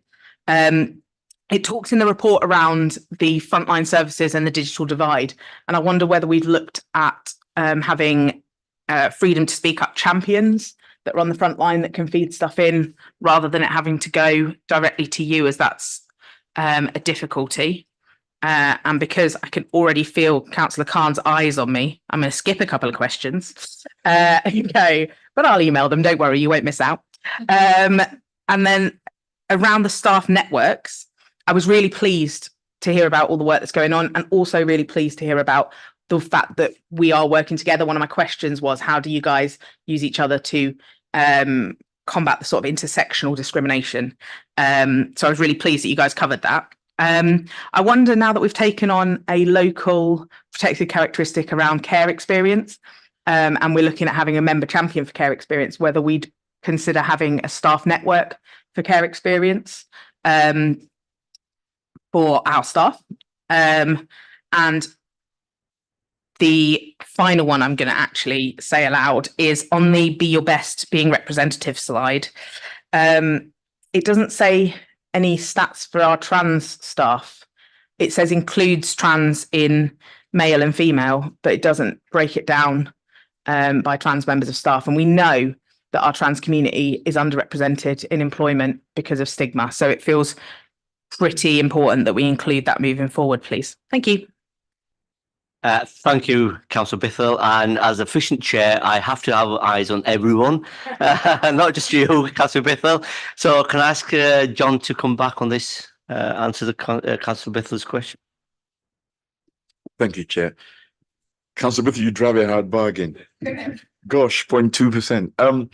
First of all, thank you for all the work you do leading the LGBT plus network and working with Kat. I know you have a close working relationship on that. So you raised a number of points really. You raised a point about training and how we cover everybody else. Clearly, we're 14,000 organization. If you include schools, you're hitting 21,000. So there is a capacity issue. And we're very clear that we wanted people to take accountability at a middle management level. That's why we focus our effort on that kind of 2,200 cohort. So we are doing some more bespoke sessions where we think it's necessary. So we're going to, I suppose, hotspots, because that's the best way, the best really in the world with the small team that we have to try and deliver that to 14,000 people. So we are going by need. Someone wants to come in. Through you, Chair. Sorry, can I just say, nobody will willfully be able to not have this training. There is a turnover as time moves forward. You get new people coming on, so the 0.8% will reflect a bit of that, but we will follow through on all of it. If everybody else has had to do it, then people have to do it in principle. There's Jans. Thank you, Tom. On step 3, yes, it was voluntary. The invite went out through Councillor Cooper's office, and we did get a good response. We had a really interesting session, cross-party in that space. The first I've been involved in terms of cross-party conversation on EDI in our city. I thought it was very, very useful. But yet we can amend that to say it was voluntary rather than mandatory. On the staff survey impact, I guess we can do some more work to tease out the information around particular characteristics and how they feel. But broadly, actually, there's a very, very strong theme coming out. So that will pick up some of the particular characteristics around where we've moved from on EDI, where we were, and how people are saying they feel now and where we're at. But we can break that down further to see whether there's that, kind of cross-referencing to the data we already have around protected characteristics. Post step 5, I think what the team and I are doing is looking at where we think that there's now real meaningful challenge. So we've done the broader strategic piece. We've done the managers.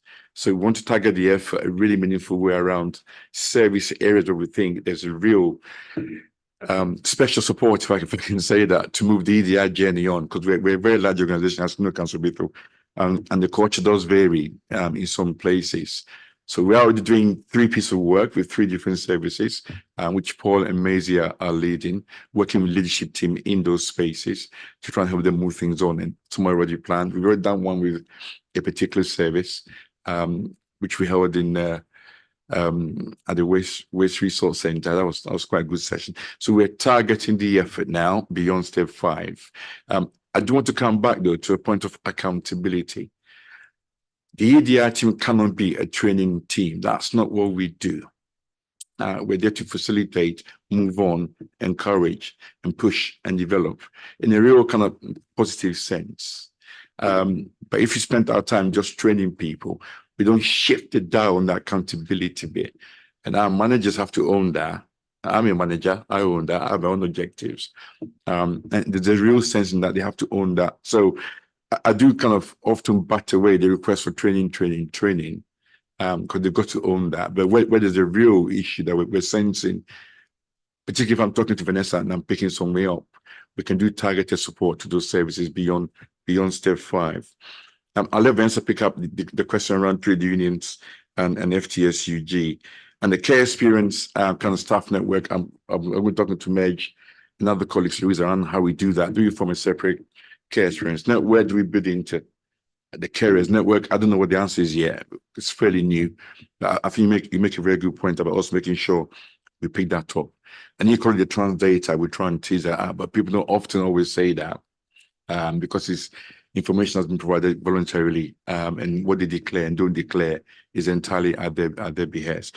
And if it's too small a data, you don't want to show that because actually we end up outing people who don't necessarily want to be outed. So we've got to be careful how we pull that out to make it meaningful. without kind of going against people's kind of voluntary confidential declaration of that information. If that makes sense.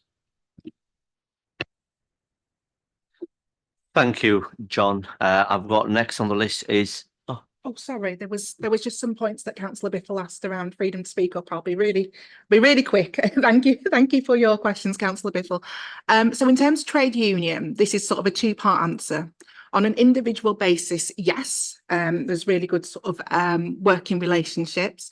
At a more strategic level, I have been to some of the joint trade union meetings, spoken to them about my role. We've shared themes around the organisation as well, but that could be strengthened. That could be something that I could do better moving forward and will do better moving forward. In terms of people who are not affected coming to me, bystanders, yes, absolutely. I have people who speak up to me about situations that perhaps they weren't directly involved in, but they've witnessed and they see some sort of inequality, injustice there for that person. Interestingly, as well, I provide a safe space for managers and leaders to talk through any concerns, issues or themes that they might be experiencing, and through that route as well. I do get quite a lot of things around bystander and questions to work through around how do we move this forward for my team, for that individual in my team. So that's really good. In terms of the digital divide and freedom to speak up champions, I do have pseudo champions, which are actually the staff networks and the HR colleagues you see here.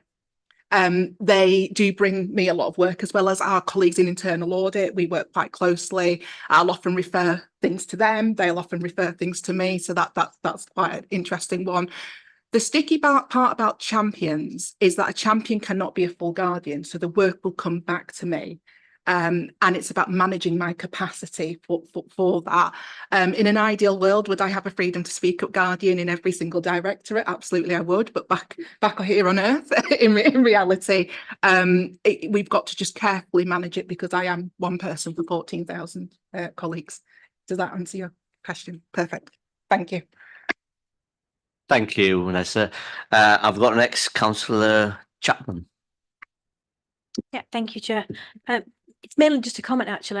I've probably been on this board longer than most people. Yeah, okay, apart from Councillor Firth. But I have been here 5 years, and I just say that this is the best presentation we've had on EDI from all the networks. Far more confident and far more detailed. So it's really good to see us moving this forward. And I think that does link in actually to the Be Your Best or Be Our Best, where it does say it's one of the most improved objectives. I think it's clear from here that things have moved on apace in the last couple of years. So that was that. And then just one question, and this is about the digital divide or access to the systems. And it's a question for HR rather than an individual network. It was picked up on the Race Equality Network about digitally disconnected staff, and there been very little substantial progress. I think the system's due to be rolled out in April that lets everybody access from their own devices. Could we just confirm that's on track?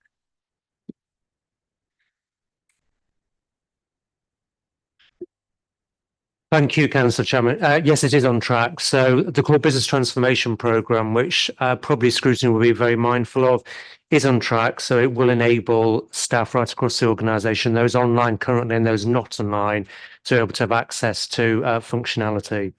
So we're still progressing with that. Thank you. Thank you. Councillor Burke. Thank you, Chair. I can see everybody going, oh God, she's here. Firstly, brilliant. I mean, I've spoken with most of you individually anyway, and you know that I really highly commend and think the work you do is great. However, just a couple of comments. I think this is probably a typo in our pack. It refers, step 5 refers to doing the training, which is of course step 3. So I think that's possibly a typo that needs, on page 18, that needs putting right. It's a great report, isn't it? And I'm talking right across all the networks. But I'd quite like some statistical data to back up some of the claims. So when we're talking about impact, and I know impact can take many forms, but there's nothing stronger than some statistical data that backs that up. Let's have some hard numbers in here, which is what I'd like. And one of the objectives of the Speaking Up post, sorry, Vanessa, is that we're going to tackle discrimination and unacceptable behaviour. Well, that's two measurements, isn't it? Because some of it will inevitably be anecdotal, but that's got to be backed up by hard statistical data. How many grievances were there before? How many claims of discrimination right across all the networks were there previously to how many is now? That's the only measure we can have, backed up by anecdotal stuff. But even the lived experience, it's only the people who choose to speak that you can gather that from. Question. Next one, sorry. This talks about having a trauma approach, a trauma-informed approach to people. And at the minute, this is my pet bugbear, because what does that actually mean in reality? And it's the latest buzzword, isn't it? Right across lots of work, that we will be trauma-informed. And I think trauma-informed just means we will treat people with compassion and care and equality, have an equality lens on everything. So I'd just be interested to know what your version of trauma-informed practice is. Anna asked lots of things I were going to ask. And my last comment then, or question, is about the value of allies. And please don't think I'm saying that they are not valuable. But I think sometimes there's a overemphasis on the concept of allyship. And allyship, it has a place, but I think sometimes there's a danger that we forget that we need to continue with that inward examination, that inward scrutiny, looking, and we're not there yet, are we? We're not yet there yet. There's still whole groups of people. And allies, what role do they actually play, and how can they enhance what we do other than cross-pollination of ideas? Thank you. Thank you. Do you want to come? Yeah. Yeah, just to speak sort of very quickly on the allyship point at the end of it. So the Staff Network Partnership actually discussed this in the last few weeks. So we are really critically focused on the idea that allyship is an activity. It's a doing word. It's not I'm an ally and that's it. So we are looking at, as a network, at a sort of spectrum of activities that can be done that does focus on the internal examine of biases, the unlearning of that work, and the self-determination aspect of people engaging with that going forward. And actually that allyship is about proactive activity in the organisation. So as John said, it's about the accountability that comes from that. So yes, just to reassure that, yeah, that's very much the focus of the network, that it becomes a sort of self-sustaining body of work as well. Thank you. And I've got Tom, then I'll bring you in as well. Yeah, just really take the point on data, and that's an area that is a priority for us and that we're following up on. And it just covers Councillor Bithel's question as well before. I did dig into the questions from the staff survey, which is a very statistically significant survey. About half the organisation fills it in. So you got 8,000 people. And to the question about, do you feel that your team takes equality, diversity, inclusion seriously? There was a slightly lower response from the people with protected characteristics, but it wasn't far off. It's about 1 or 2%, I think, from memory. And that was a very high answer. It was in the 8 or 9 out of 10 people said yes, they feel they did. So I think we have a basis of really good sound data. Things like what we've done on the gender pay gap over the last few years is really positive, but there's lots more to do. As I said before, the lived experience doesn't match some of that at times. And I think there's a lot more we could do to get a more rounded picture of the data and how it really is. So it's a good point for us to take away, I think. Thank you, Councillor Khan. It was just a quick one on allies, something which came up in a recent reflection meeting following Race Equality Week.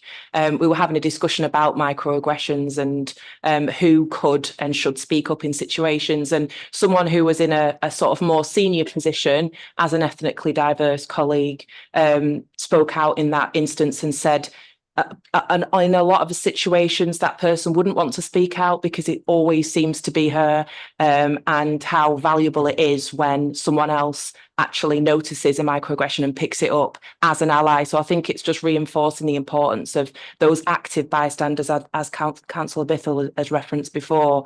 And if we are looking to progress the organisation, and if we are looking to see increased diversity across all of the sort of higher levels of management, there will be situations where there will be the only ethnically diverse colleague or the only person of a particular protected characteristic in the room. How are they supported? How do they feel that they are fully able to reach their potential? If you've got other people in the room who are able to support them and maybe speak out in situations where microaggressions or other issues occur, I feel that they'd be much more supported and able to do that. Just Vanessa, briefly. Thank you, Chair. Once again, I will be brief. I did want to come in, Councillor Burke, on your question around trauma-informed. I think the other things have been answered. I think you're spot on. I think it is about compassion.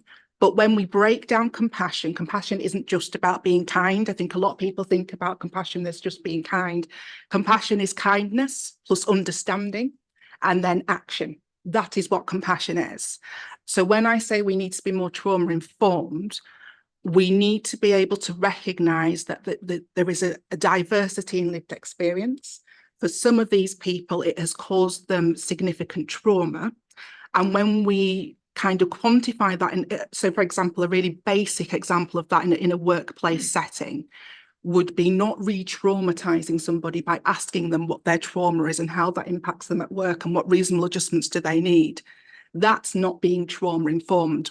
I know a lot with our customers, we have a tell us once approach. I think we need to get there more with our workforce as well. But yes, your point, Councillor Burke, you're spot on. It is about compassion, but it's compassion leading to action. Thank you. Yes. Thank you, Vanessa. And I'm just looking to make that point that we don't hide behind that terminology and forego the action, which is really important. And one last thing, stigma. Quite recently done some work, and I'm really sorry I can't remember your name, so please forgive me. But we've produced a really good booklet. It's 30 pages long, based on stigma and lived experience. I'd be more than happy to share that with you. It's fantastic. Thank you, Councillor Burke. Next one I've got Councillor Thompson. Thank you, Chair. Thank you. It's been really interesting and encouraging to hear from all the networks and understand a bit more about what you're doing. So 2 brief questions. Firstly, do we see any risks or threats to EDI work given recent ministerial statements and financial pressures? And how can we as ward members support what you're doing, especially for those of us who aren't actively involved? Thank you. I'll bring Tom in on. I think that only falls to me, doesn't it? I can, should answer that. I think, you know, there is a wider national political debate going on, isn't there, about the value of what are called broadly termed EDI initiatives. And I think the wording in the statement about productivity plans that the government are asking for is around discredited EDI initiatives. I think I'm very confident in putting into our productivity plan and saying here today that we don't have any discredited EDI activity in this organisation. I think it's healthy to, again, I said before, we're 15,000 people. There will be people in our own organisation who have that, come from that starting point that is this really, you know, making a difference in the way that it should. And I welcome that challenge. I would point people towards our overall performance as an organisation, our overall performance in terms of the staff and the difference they make. Our overall productivity position compares very well with other similar organisations, and indeed even organisations who are asking us for productivity plans. So I think that's something that we can be confident in. But I don't mind the challenge. I think it's healthy to have that challenge. You all know from your everyday surgeries that you do and, you know, the work we do in talking to staff, that people have different views about this agenda, but we've got to be really focusing this. That's why this has moved to the centre of what we do, not a peripheral bit of what we do. Because if it's at the centre, it's making a difference directly to people and how we do their jobs and getting sickness down, getting people to be more effective in their jobs. All of that stuff is about that agenda for me, and that's the spirit with which I would take that challenge. Thank you, Tom. Next, I've got Councillor Firth. Thank you very much, Chair, and I hope that certainly we can have a full-on debate about both this item and the next one, despite I appreciate the time pressures. I just want to ask a couple of questions. First of all, thank you to Councillor Burke for asking the question about metrics when it comes to particularly freedom to speak up, because the big concern I have is that this has been something that's been in place since 2022, but still in the report there isn't anything solid in terms of being able to say what we're doing within that role. And that's not to say that the role that you're not doing isn't working, it's that actually we can't then scrutinise that role, and that's the job of this committee. So that's certainly the first point. So I would ask if you could provide any information after this, that would be helpful for the rest of the committee today. I want to ask the networks as a whole, you are the heralds of embedding EDI within the organisation. You are the people that are willing to put yourself forward, whereas you've talked about people that maybe are not willing to engage in that and be part of that. So could I just ask, in terms of you talked about engaging more staff and growing as networks, what sort of size are each of the networks in terms of either regular engagement with staff or otherwise in terms of making sure that ultimately we are doing all we can to ensure the work that you're doing gets to as broader audiences possible, to ensure that those who maybe don't want to engage, good example when it comes to people who may not class themselves as a carer. Therefore, as a result, are we doing enough to do that?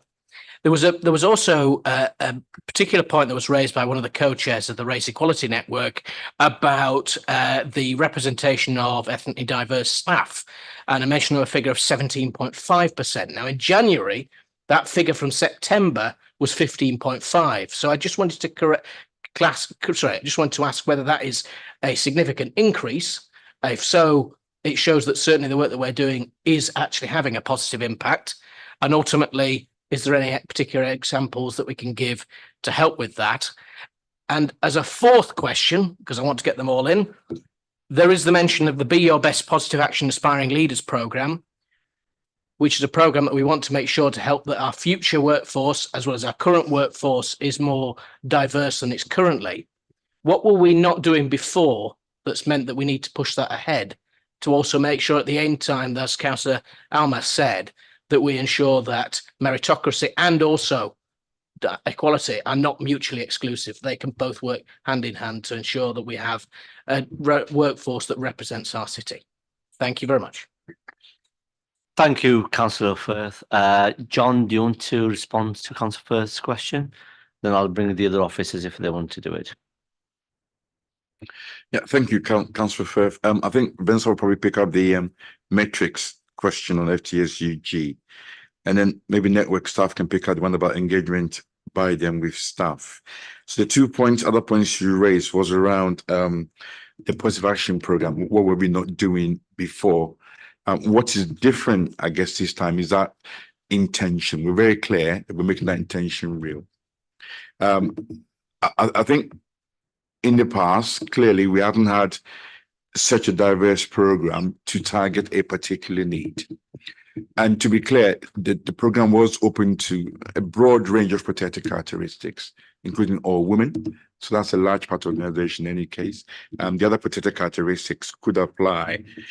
So it's a very broad application process, but the point of difference now is that we're very intentional about it. It's a clear program over 18 months, and it would, I hope, bear fruit in terms of what we look like in 2 to 3 years' time at the leadership levels. There isn't, let me be clear also, Councillor Firth, there isn't a job guarantee scheme. This is not us saying, you go through the program, then we give you a job. You're still going to apply like anybody else for any senior roles in the organization.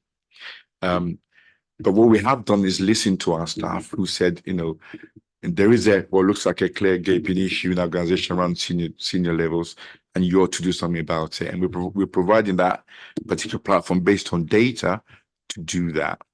But at the end of the training program, they will have to apply like anybody else for a role. So there isn't any special treatment in that sense. So that's the approach we've taken to the program. I think the other point was around the diversity data of a shift from 15% to, you repeat that? Okay. Thank you, Andy. Yeah, thank you, John. Yeah, I can just quickly answer your question, Councillor Firth, just about the data. So you are right that we did quote 15.5% ethnically diverse staff September of last year. That figure has increased to 17%. So you're right. Just to repeat something that actually Hayley and Carol said, that obviously the key issue is about where that population sits. So even though some of our most senior stuff in J&C level, it's about 17%, but you do see quite a bit of a dip at the more senior PO level, and that's obviously our issue and concern. Thank you. Thank you. Yep. Sam, do you want to come back briefly? Thank you very much. The reason I asked that question that John covered finally about the positive action programme is actually to ask a particular question of whether we're reflecting that particular work in also our recruitment process generally, and also what were we not doing before that has now actually been embedded within our wider process of ensuring that when we have roles that come up in the future, that people from protected characteristics feel that they can have the opportunity to do that, and that ultimately we are learning on both sides and not just simply creating a program for program's sake, which absolutely is having a positive impact given the general work this council is doing, but also that is feeding into the wider culture of the organisation to ensure that the actual process of recruitment actually works. So could I just ask in particular, is there anything that the networks would like to add that they feel that they're having an active part in terms of recruitment, or is there anything in terms of their feedback they'd like to pass in further? Thank you. Yeah. Oh, sorry, I didn't hear the first part of your question, Councillor, but I actually sit on the task and finish group that's looking at fairer and embedding EDI across recruitment. To sort of comment on the other question about EDI being discarded, I really think that this organisation is so committed at the moment. They listen to us. We do challenge. We do talk about workplace culture and perceived unfair practice. And a lot of our members tell us about going for jobs and being passed over, not progressing as they thought they should. And we want to have a system in place where fairness is at the heart of it and that we're able to measure it. We can speak to people who've been through the process, not just those that were successful, but actually those that were unsuccessful, and to find out, to check and challenge, was the process good? Was it fair? Did it feel inclusive? One of the things we've been asking for is for panels to be as diverse as possible. So if people with a protected characteristic go for jobs, we want them to see inclusion at the heart. When they look at the panel, the whole process has been as inclusive as possible. And we want that to be normal practice within Leeds. So it's not something that we're going to do and discard a year later. Hopefully we'll do this forever. Thank you. Yeah, just to follow what Carol said, I also sit in the EDI task and finish group and work in recruitment, and I'm a recruiting manager.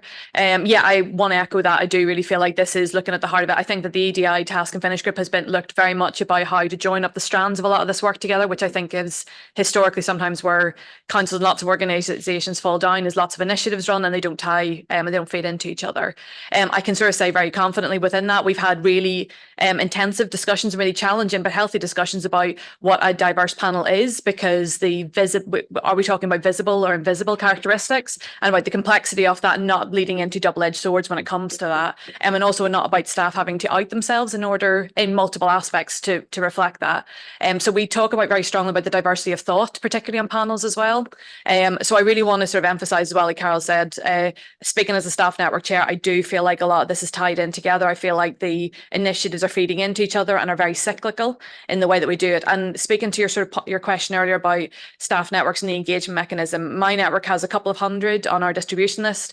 However, what we also do is we post regularly, and lots of the other networks do on the corporate insight thing. We have Facebook, and lots of us other use social media. So I think it'd be difficult for the networks as a whole. I haven't sort of asked them, obviously, to provide the metrics, because we have such diverse mechanisms of engagement that we probably couldn't cohesively say this is our diverse base. But we have recognised that social media has provided us a secondary avenue to those digitally excluded staff. So we are working to make sure we can opt into as many options we can to ensure we're able to bring that fullness of experience into the networks. Yeah.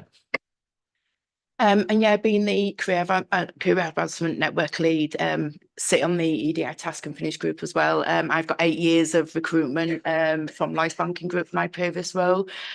And it is getting in the right people, you know, it's talking about, you know, let's recruit around culture and behaviours. Let's get the right people in, because we can teach a process and a system. You know, we don't have to have, you know, job descriptions that are 10 pages long. So everything that goes with it is changing. And for me, it's about taking what I'm learning from these groups back to procurement where I sit. And when I'm being asked to do recruitment, just saying to people, let's talk about the panel. Let's maybe give the questions out beforehand. Let's just try different things. So we're so passionate about it. And I always say, I've got a 17-year-old daughter and she knows exactly what she needs and wants when she comes into my organisation. So all this ongoing work, it just means that we're ready for that cohort of young people that are going to come in. And, you know, they are very different and they do want different things. So, you know, just everything that we're doing as a team is going to just ensure that we get there. Thank you. Councillor Hinchcliffe. The problem with going last is that everyone's already asked your question. Can I just thank Terry as well? I've been working with him for a few months now on his armed forces brief, and I'll be very sorry to see him go. I know we've had discussions with Mariana about what comes next, but just like to put that on record. You mentioned very briefly, John, at the very start, which feels like weeks ago, that about the Middle East conflict and the importance of your work. I just wonder what challenges that had thrown up so far, and I know it's causing division in some communities in Leeds, so I wonder if that had been replicated anywhere here. Thanks, Chair. Thank you, Councillor Hinchcliffe. Clearly, you know, we live in a space where Leeds is home to many communities, and that's always been our starting point. And I began my presentation by setting out clearly our strategic approach across communities, as well as workplace. Colleagues who come to work don't live in the vacuum. They come to work as complete and whole human beings. We're clear on what we need to do to support them. And we were having conversations to make sure every member of our staff, particularly managers, understand that space, what they need to do to make sure they support colleagues in that vein. I think where we got in the organization now, politically, in terms of what the council has set out is what we follow. And we know where we are on that score in terms of the council-wide agreement on the ceasefire. And our approach to all our colleagues is to make sure they understand that and be mindful of that sensitivity across where they work. I think that's where we're at. Clearly, you know, the challenge is real. It's continuing. It is now. We all see those images on our television. But the Leeds story has always been about this place being a city of sanctuary, right? And our approach has always been making sure we respect each person's view. That's not to say we don't understand the complexities in this situation. And the ongoing conflict did not start yesterday, but it's come to our space. It's landed in our city, as it has done across the rest of the world. So yes, we're picking stuff up from colleagues who have different views on the issue. And our issue is to reiterate what we're about as a city, at a community level and in our organization, and to support those who are going through what is quite difficult times. People who've clearly lost loved ones, people whose loved ones are still probably being held and have not been released. So we are, you know, we're not kind of blind to all of that. It would be inhuman to be blind to all of that. But we have to kind of clearly steer the straight line to make sure colleagues feel comfortable in coming to work, that they have the support as they need in terms of trauma. So the usual kind of approach we have in the organization around Vanessa's route, around VIVOP, our employee support scheme that they can call confidentially, all that human emotional stuff, really important.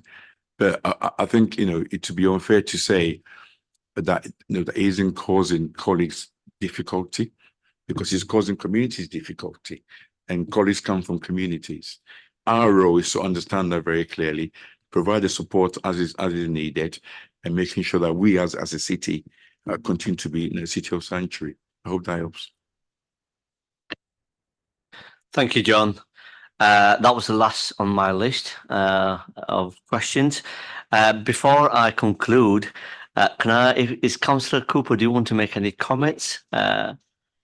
Yes, please. Thank you, Chair. You're getting to know me so well now, these meetings. And I suppose really wanted to reflect on the conversations that we've had here today. And like Councillor Chapman mentioned earlier, we have had conversations with scrutiny boards for a long time around equality, diversity and inclusion. And this is the best position that we've been in terms of an organisation. And that is partly down to the commitment from elected members on this area of work as well, as our officers, as you've heard from the very top, from Tom and the leader, the importance of this area of work. We are an employer of 14,000 members of staff, as it says in your report. And we should reflect the city that we serve. And quite clearly, we've got a way to go yet to ensure that we reflect it in the same numbers that we have those representations in our city.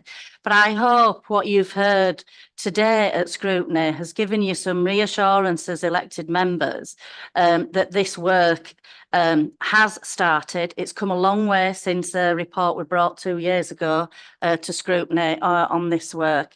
And the steps have been taken really, really quickly and really involving our employees, our staff networks, our Freedom to Speak Up Guardian, our trade unions and all our employees.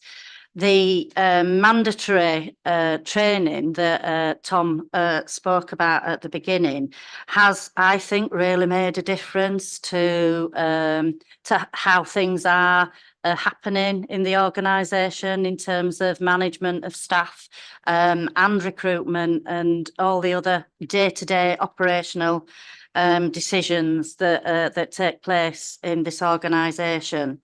And I'm really pleased at where we've got to, but I also recognise we've still got a way to go. And I hope as Scrutiny Board, you will keep us accountable on those steps that I know we still need to take. Because despite our representations from our staff networks, we still have individuals who work for us that don't have the best experience always. So. But thank you to members, as always, for being checking and challenging in your questions around this area. It's really important that we do prioritise it, and I'm pleased that you support that work. Thank you, Councillor Cooper, for those comments. And look around the room this morning and around the board, the diversity. It's lovely to see people so many different background representing that board this morning, and that reflects our diversity in our city, and thank you. Can I thank Tom, John, Andy, staff network members for your excellent work on EDI, and well done, everyone.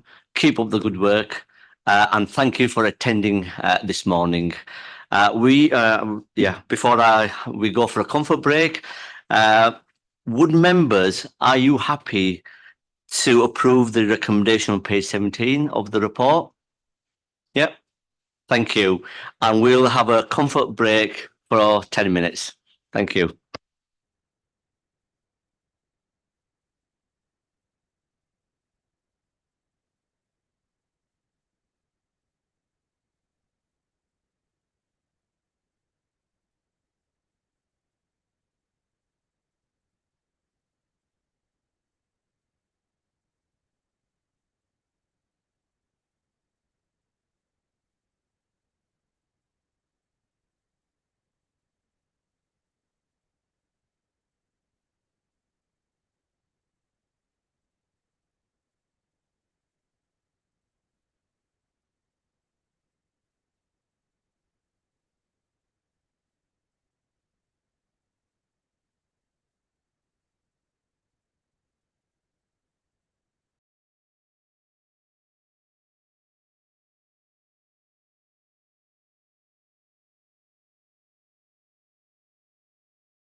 Good afternoon and welcome back from your comfort break. And the next item, it's item agenda 8, Leeds 2023. And can I ask the officers to introduce themselves and then we'll go straight into questions. Hello, my name is Eve Roothouse. I'm Chief Officer for Culture and Economy at Leeds City Council. Good afternoon. I'm Councillor Jonathan Pryor. I'm Deputy Leader of the Council and Executive Member for Economy, Culture and Education. Hello, my name's Kelly Fiari. I'm Creative Director and CEO Leeds 2023. Hello, I'm Abigail Scott-Paul. I'm Director of External Relations and Strategic Partnerships at Leeds 2023. Hi, I'm Richard Coram, Finance and Ops Director at Leeds 23. Hi, I'm Karen Murgatroyd. I'm the Executive Manager for the Leeds 2023 Partnership. Thank you for the introduction. And who's going to be leading the presentation? Oh, Councillor Pryor, would you? Yeah. Hey, just oh, hang on, sorry. I have a new phone that I still don't understand. Apologies. Just a few words in opening, because this will be obviously not the last time 2023 will be discussed at the Scrutiny Board, but it will be the last time we have people from the organisation come to join us here. So really just want to put on record our thanks as a council to the whole 2023 team who've done phenomenal work in running hundreds of events that have been attended by so many Leeds residents, thousands of children, and obviously we're discussing the legacy and the impact of the Year of Culture today. And I think what we are going to see is an impact which lasts for many, many years. The presentation that's coming later, we talk about kind of Leeds' position on the world and national stage, and I think there's been some phenomenal coverage across the country of the Year of Culture.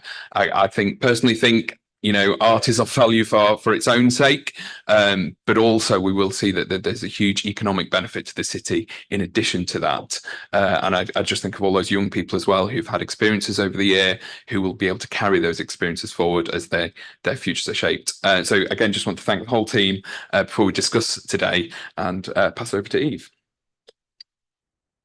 Thanks, Councillor Pryor. So just for a little bit of context setting, we last attended Scrutiny in July and at that time provided some feedback on the progress that had been made by Leeds Culture Trust and the Council in the delivery of Leeds 2023, our Year of Culture. This report follows up on several areas which Scrutiny requested that were explored in more depth at the end of the year and ahead of the formal evaluation which will be delivered in the autumn of 2024. The report focuses on 5 areas, which covers the programme, the government's arrangements and the close down of Leeds Culture Trust, evaluation impact beyond 2023 funding and sponsorship.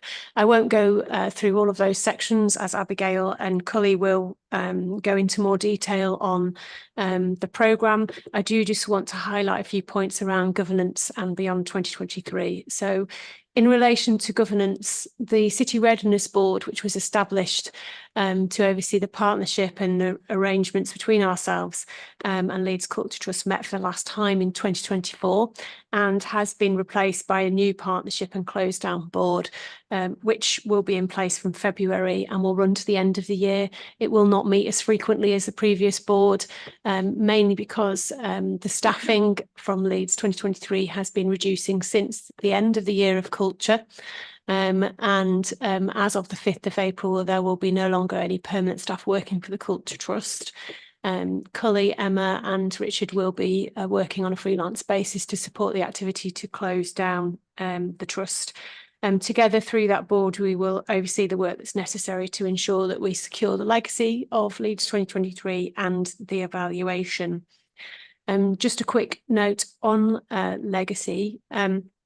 The Legacy Planning Group, which met for around 9 months, which is an internal group, has also been updated and replaced by a Beyond 2023 group. That group is overseeing a range of work streams, which includes receiving data and other activity from Leeds 2023. It will meet throughout 2024 until those work streams become business as usual in the council.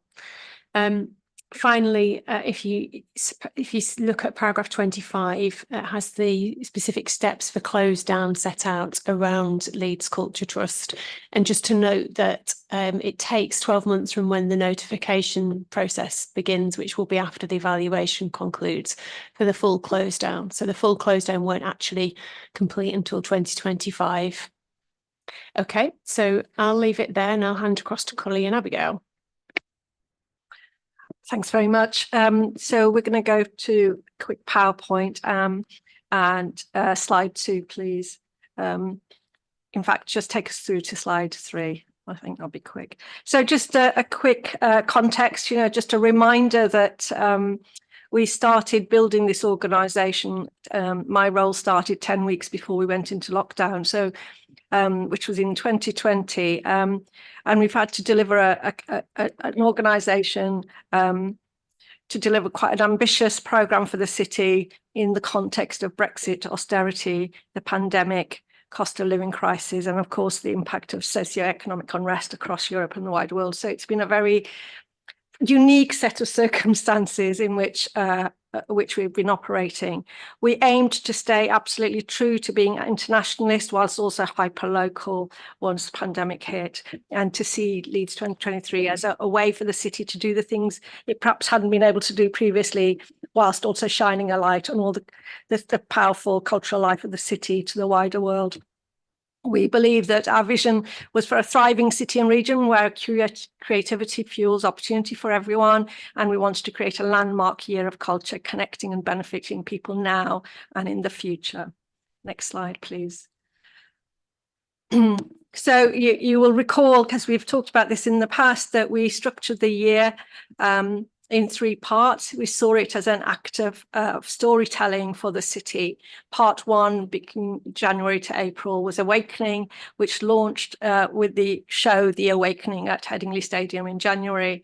And it was really about awakening ourselves to our creativity and the city's creativity, and celebrating our playing, focused very much in the landscape and bringing communities together to explore and play together and showcase our public spaces as much as anything else. And the third part was looking forward and thinking about the potential of dreaming and what that might enable us to do in order to build on the things that we'd experienced in that year. It was very future focused as well. Next slide, please.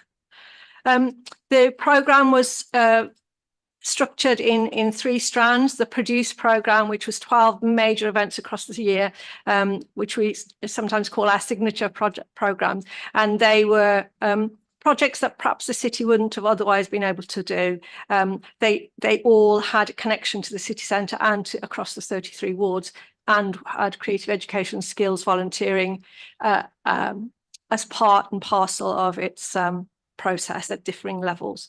We worked with a huge number of partners across the city, the region, nationally and globally, and we'll talk a little bit about some of those later on. And of course, you'll see from some of our stats that the amount of work that was done to promote the profile of the city and the region and its cultural energy globally as well.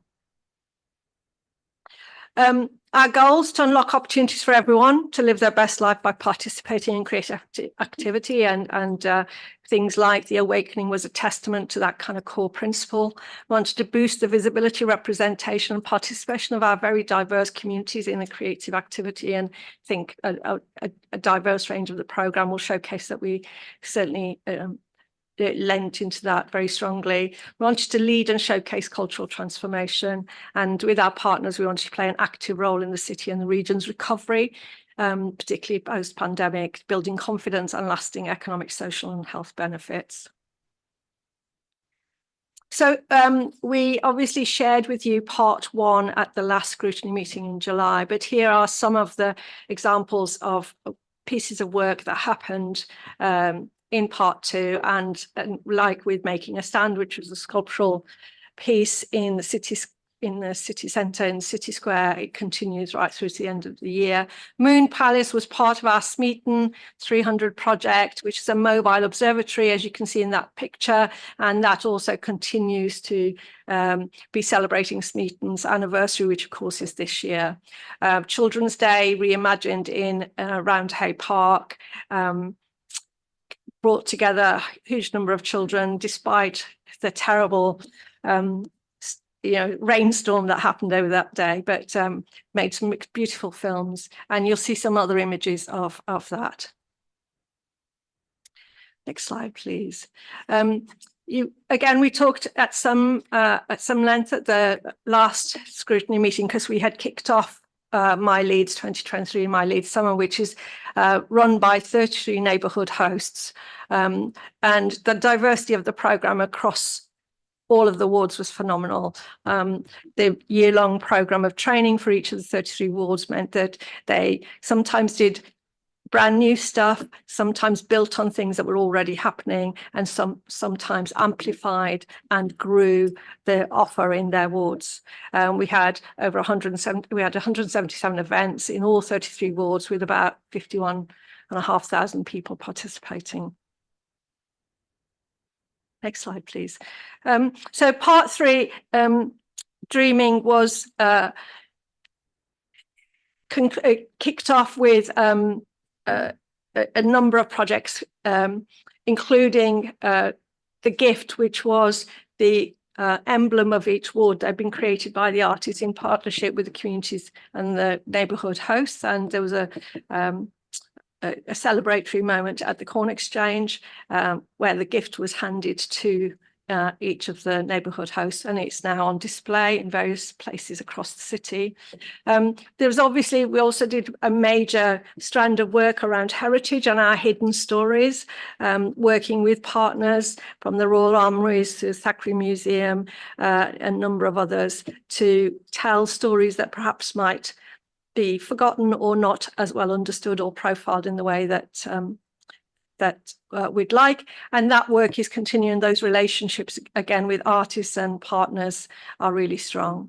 Similarly, you'll see some images of Smeaton 300 there with Foxglove, the team that curating it, held a series of conversations and talks, and again, more of that happening in partnership with the University of Leeds this year.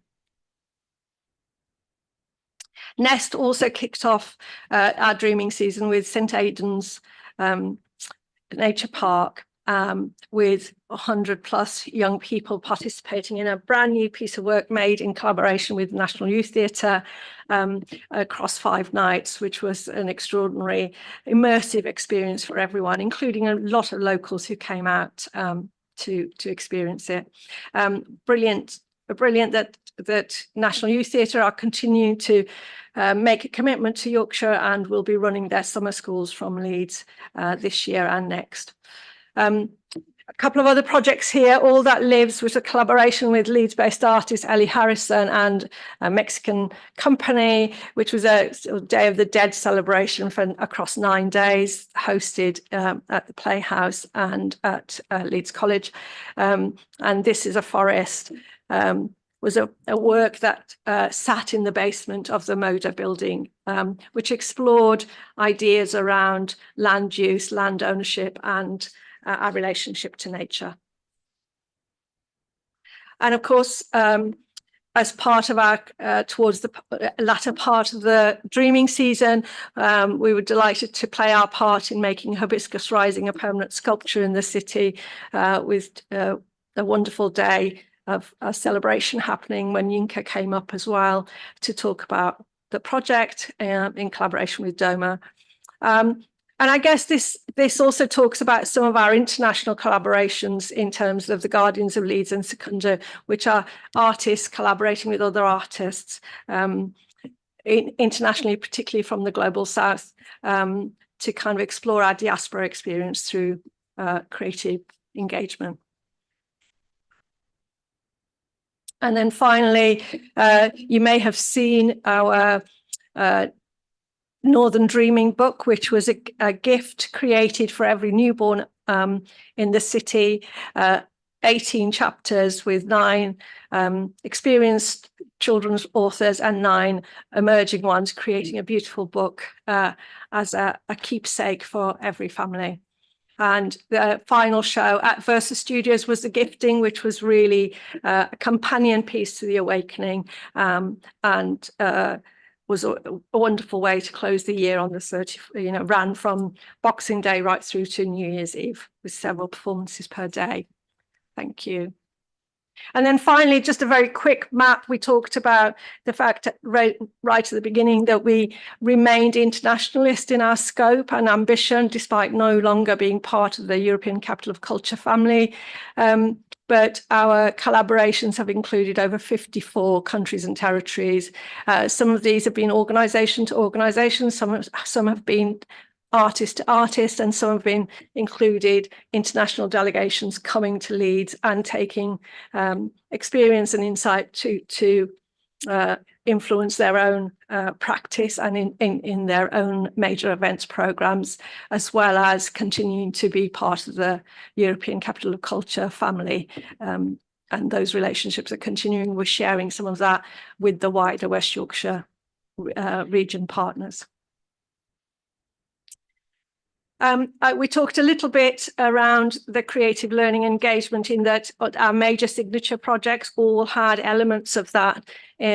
We've worked with 228 schools, had over 35,000 engagements with school children, worked very closely with what was Leeds Cultural Education Partnership, which is now known as Leeds 33. And this huge volume of resources available to continue to engage creatively with children and young people. I haven't talked a lot about the partnership programme, but there was obviously a huge range of work that we did with partners across the city. And I'm going to hand over to Abigail to talk about our other partners.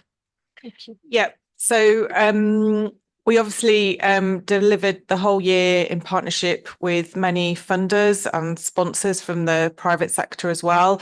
Obviously, kind of thanks to the support from Leeds City Council, we were able to leverage in investment from a really wide range of funders. National Lottery Heritage Fund was a major funder, as well as obviously the Arts Council and international funders like the British Council, and WICA obviously were supportive on the Wow Barn, which we talked about when we were last here. But I think you see the sort of list of names there. We've had fantastic support from businesses in the city and national businesses such as, international businesses such as Burberry, but also people like KPMG and Landsec. And many of these have been cash funders, but also businesses that have supported us in kind with services. So we just included that quote from KPMG there that, we're now starting to see some of our sponsors talking about the impact they've had in terms of working with us and their support for culture in the city, which we really hope is part of our legacy going forward, that these businesses that we've brought to the table can go on to continue funding culture long into the future. Next slide, please. Councillor Pryor mentioned it at the beginning in terms of the profile of the city. We have achieved extraordinary press coverage and also digital engagement across our social channels, which, kind of did start from a very kind of small base when we started out in 2020. We really grew the audience online. We've had brilliant positive reaction from the local, hyperlocal and local press, particularly West Leeds Dispatch, Yorkshire Evening Post, South Leeds Life and the Yorkshire Post. But in addition, we have managed to put Leeds, kind of in the national and international press as well, with over 2,000 pieces of editorial coverage. So if you Google Leeds 2023 online, you'll see some of those reports. And it was fantastic to get a picture of the gifting in the Times at Christmas. So, kind of that objective at the beginning that you saw in our goals around positioning the city, starting to tell a new story about the city Leeds for its cultural diversity, with the aim of really kind of attracting people to come to the city, but also businesses. That job has really started, and we hope that is something that will continue as the council and others shine a light on the brilliant cultural organisations long into the future. Next slide, please. So these are sort of some initial findings that kind of sum up what we've talked about. I haven't included a slide because we were short on time on volunteers, but we recruited over 1,000 volunteers from every ward in Leeds. This is a brilliant army of people who are willing and ready to go on and volunteer on in the city after we closed down.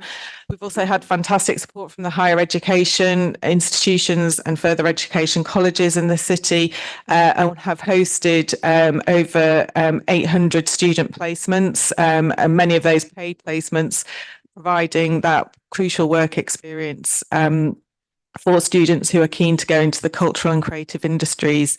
You'll see there that we have also, we're still counting many of the projects that took place, but we know that we put on over 1,000 events across the city. Can you hear me all right? It sounds like it's just going in and out.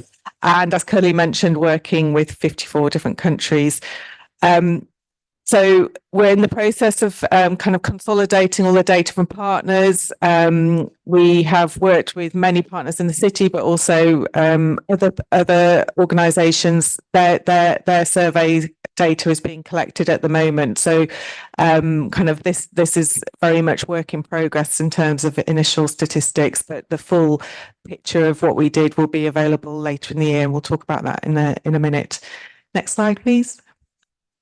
So in terms of legacy, kind of starting to see early signs of what it means in terms of the legacy for the city, the profile and the story of the city. This was a headline that was generated at the launch of Hibiscus Rising. So, kind of a really, really important moment for the city, and one where it was recognising the history of the city and a really traumatic story, but turning it into something new and positive for the city going forward, and hopefully will become an emblem of kind of really a real sense of positivity and hope for the future, and one that will attract people to come and see it because it's such Yinka Shonibare is such a internationally renowned artist, and we kind of already see the impact it's had when people walk past and marvel at Battle Meadow Lane. Next slide, please. But also we like to talk about legacy in terms of the impact on people and the skills and learning that we've been able to kind of invoke. And I've included this quote that we got from the Solar Jets, a kind of musical youth band that is based in Horsforth, who performed, the kids in their group performed at the Awakening back in January, but also came together. And you may have seen in the local press, they've created a song specifically inspired by Leeds 2023 Marching On Together, which they have just released a music video for. And, it was a really wonderful thing to read the impact that the year's had on them in terms of jet propelling their creativity and providing them a platform and opportunity to really push forward with the work that they're doing. And I know, and some of you may hear these stories, but both Cully and I have met people who took children to the Awakening and heard how they were inspired by seeing those kids on the stage and children asking to learn to play a musical instrument so that they could go on and do that. So, kind of that kind of really captures some of the personal impact of Leeds 2023. Well, I've already mentioned the volunteers. They are hopefully going to stay on and help support the city in various different ways. And we're working closely with the council team on that handover, and also the 33 neighbourhood hosts who are already got ideas about what they might want to do into the future. And we know one of the neighbourhood hosts has gone on to secure a job in the creative industry. So, really excellent examples of kind of the tangible impact this has had on people's lives in the city. Next slide, please. And then we're sort of starting to see the early signs of economic legacy in terms of what the year has done with independent reports citing Leeds 2023 as a catalyst for inclusive growth, but also kind of boosting the soft power of the city and the cultural profile, attracting people who might want to locate to Leeds. And that Deloitte report was out just a couple of weeks ago, talking about kind of the role Leeds 2023 has played in terms of positioning the city as a really great place to live or visit. So those are early signs of some of the impact we're seeing in terms of the economic profile of the city. Next slide, please. And as a reminder, because I think we've talked about this at every scrutiny meeting, we will have a full independent evaluation done of Leeds 2023, which is being conducted by the Audience Agency. They will also conduct work with BOP Consulting on a full economic impact analysis. And as I mentioned, all the data is still being collated, and we anticipate that this full research and evaluation work will be available later in the autumn.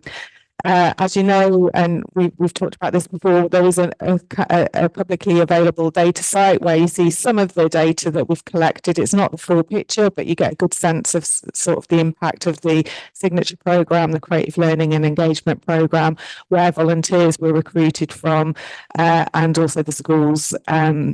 So that is still available to look at. And then I did want to touch on the data that we've transferred to Leeds City Council. So part of our grant agreement is that we have transferred all information relating to ticket bookers with all the right permissions, I'll just add, and artists and community groups, our fundraising contacts, international connections and volunteer data. And I think it amounts to around 17,000 records that have gone back to Leeds City Council. So that's a wealth of data that we leave the city as well in terms of legacy. We're also working with West Yorkshire Combined Authority and on a knowledge exchange and sharing best practice and learning in terms of Bradford 2025, which, as you know, is just around the corner. And then I did want to just finish with a little 90-second film that really does encapsulate the whole year.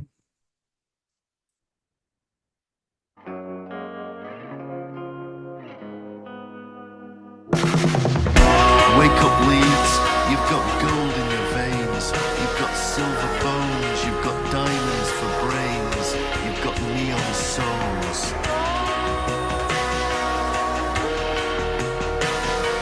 The inner ring road loops the loop, the outer ring road plays hula hoop, the corn exchange is a spinning top, a pineapple grows in Le Bermontofts. Chapeltown, Hare Hills, Bramley, Armley, Holbeck's a gallery, Seacroft's a library. Open your eyes and a city in slumber floats off down the air and the ooze and the humber. Draw back the veil on a Leeds of the soul, throw back the blind on a Leeds of the mind. Turn up the heat on a Leeds of the heart, let Leeds off the leash in a Leeds of the dream.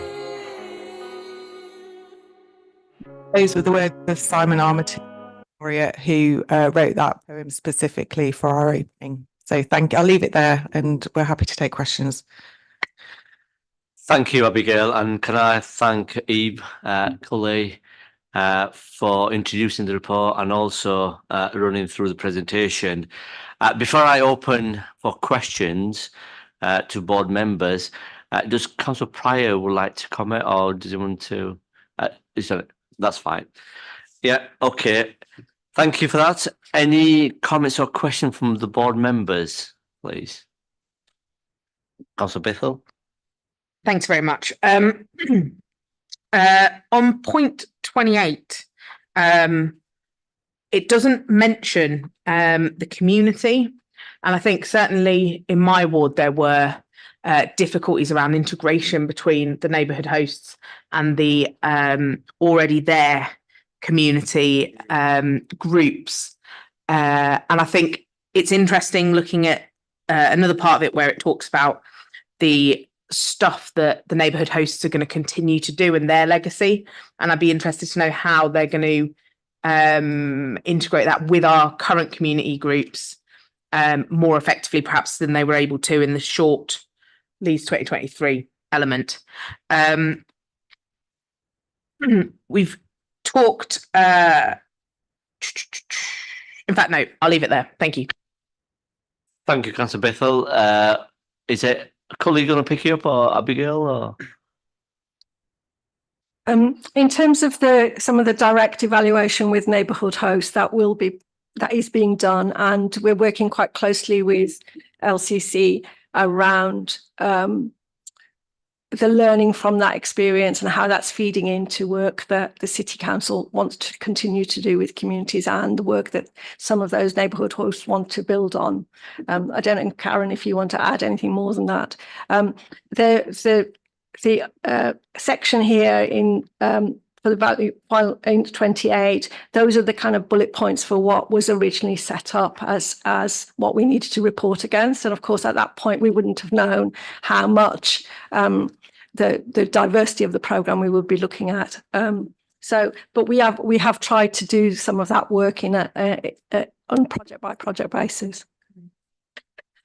Yeah, and it's worthwhile just saying that the Centre for Cultural Value, based at the University of Leeds, is doing a specific research on the neighbourhood hosts. So there'll be a very detailed qualitative report about their experience and what they learnt. It's probably worthwhile saying this was a completely brand new thing that we did, and a bit like raising the barn. You know, kind of once you've done it once, you learn so much from it that you might amend or kind of do things slightly differently.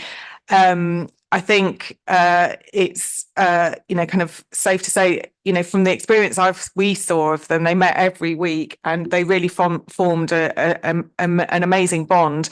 It's probably also worthwhile just reflecting that, as Cully mentioned in her opening remarks, for the first 2 years we were in lockdown and weren't able to be physically on the ground within communities. And so I think we were almost, a year kind of delayed in terms of that work with kind of neighbourhood hosts. I mean, the great thing was when we did the call out, there was such appetite to apply to be one.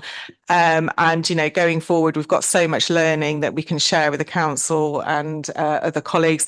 The scheme itself was supported by the Paul Hamlin Foundation, who were really keen on understanding the impact of devolving power, working at that local grassroots level, as well as May Fairburn Foundation. So there will be specific outcomes that they were looking for that we will be measuring ourselves against as well as part of our evaluation. So it is a very robust and I'd say very the kind of format of it will be really studied to make sure we do capture that learning. Just if I may add, Chair, just to say that we don't have a plan yet, an exact plan about how we take forward this area of work. It has been one of the work streams within the legacy group and the new group going forwards. And Karen has been leading a lot of discussions with colleagues, but we haven't yet landed on what the specific way forward be, partly because obviously we need to figure out what the appropriate funding route might be for that activity. Thank you, Eve. Councillor Chapman. Hi, thank you. I've got quite a few questions and they're quite detailed, so apologies. I can stop if you'd like me to at some point. But I wanted to start with the various boards that have been involved, from the City Net Readiness Board through to the Partnership and Close Down Board to Legacy Planning Group and then LCC Beyond 2023. Whilst I think we can see from the paper who's involved in the last one, are we going to be able to see any minutes, and do we have terms of reference for them? Is it going to be shared with us, and will they be scrutinised going forward? I know it's a question for next year's board, but this is going on and it's something we need to keep looking at. So that's one question. The next one is about the evaluation partners. I think it refers to BOP Consulting, the Audience Agency, the University of Leeds and Open Innovations at least. They're all sort of culture focused. Are we going to have an independent, non-culture focused organisation evaluating the benefits to the city? Because, it's a bit like turkeys voting for Christmas, isn't it? I mean, if you say it didn't work and you're a cultural organisation, then that's not helping you going forward. And I think something more independent might be of benefit as well, just so we can see what else we could do better. And on that, particularly on the Audience Agency, I know the councillors have been involved in the Scoop survey. I still think it would be better if they came and talked to us and not just asked us to fill in some standard set of questions. Next one, the LCT executive team. I know it sort of ends at the end of April, is it, or end of March? And after that, it refers to being engaged in a freelance capacity. Is there an additional cost involved to that? or is it included in already what's in place? And then specifically, I don't suppose anyone's going to be surprised that I'm going to raise the Viscous Rising again. Looking at it, some of the funding, of the 1.9 million that the council forward funded, some was held back for landscaping, 183k. It'd be good to know if that's what we spent on the landscaping, or did it cost us more? And how much is the future maintenance and cleaning going to cost us? Because that's obviously not been forecast anywhere as far as I know.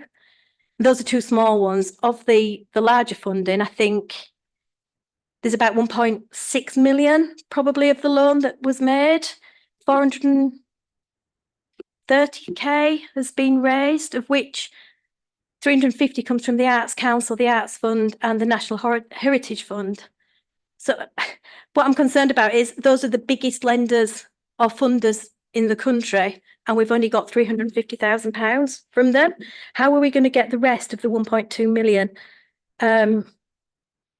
And it does refer to individual donation opportunities. That is a hell of a lot of donations from individuals in this city. And I can't see that. I'm really concerned that we're not going to get this money back. And I think it would be better to know up front if we're not going to get it back, or to have a level of certainty of what we are going to get back. And that's not in this paperwork anywhere. And then you mentioned Northern Dreaming. I would like to know how many books are left and where they are, and how mothers or families knew they could get a book.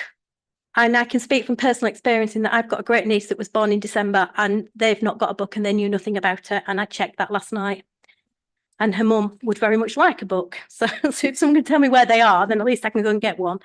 But on a serious note, then, you know, there was a lot of babies born in Leeds last year, I'm sure. And I would like to know that the books have actually got to them and they're not stuck in a cupboard somewhere waiting for someone to find them.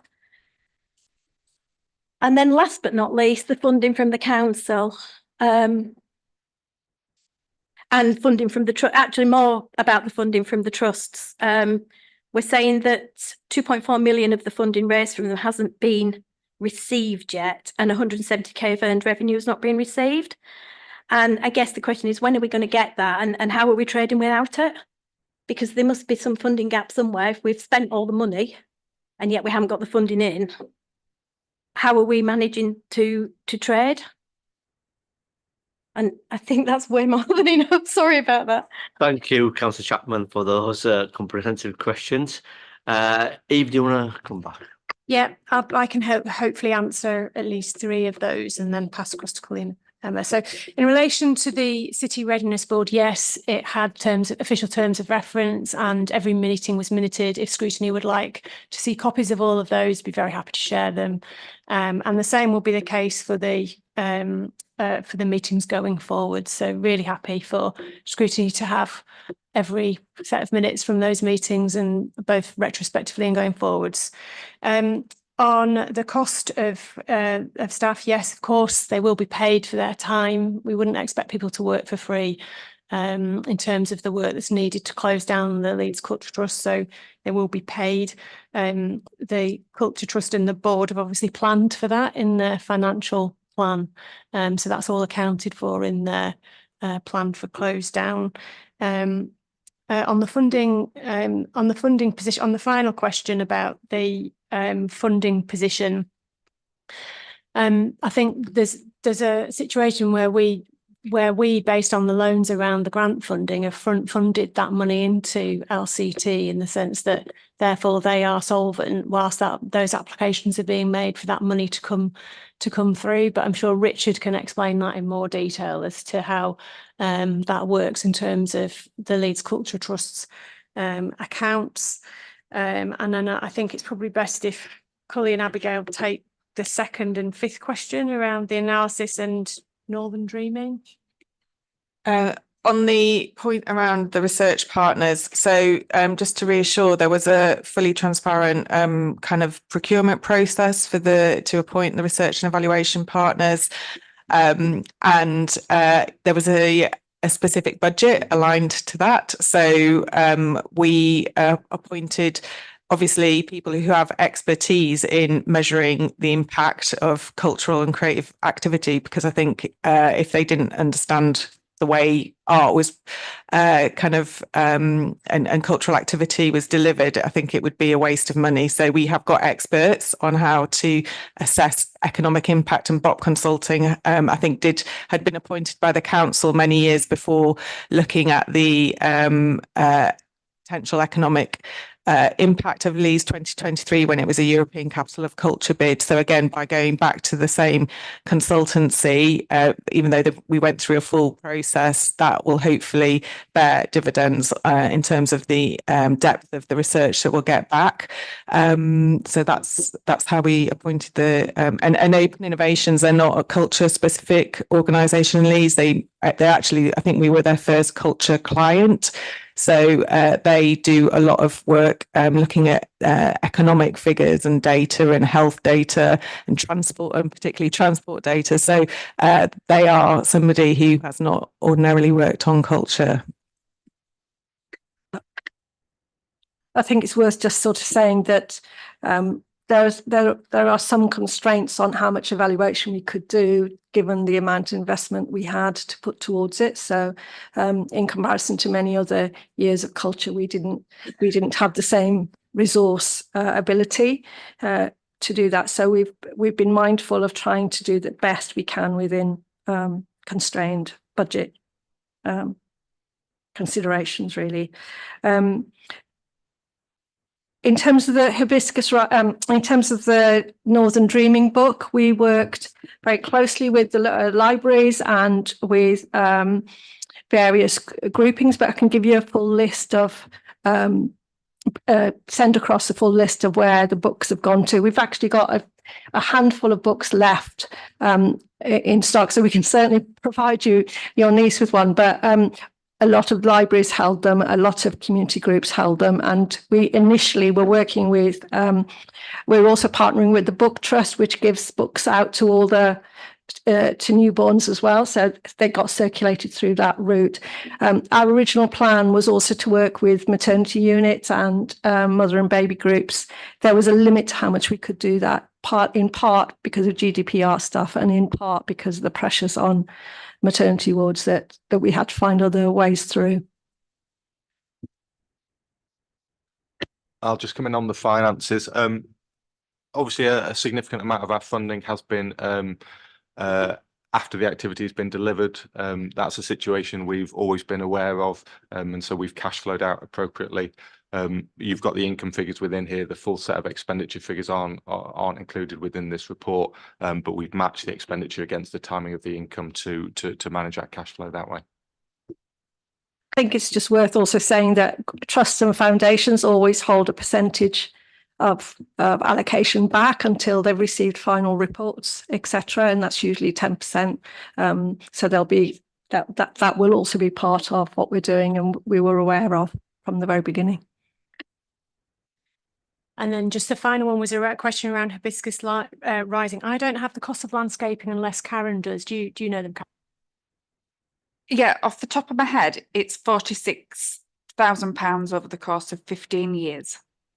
And that will be green spaces within the council who will be responsible for that maintenance. Thank you for those answers from those questions from Councillor Chapman. Councillor Firth, you were next on the list.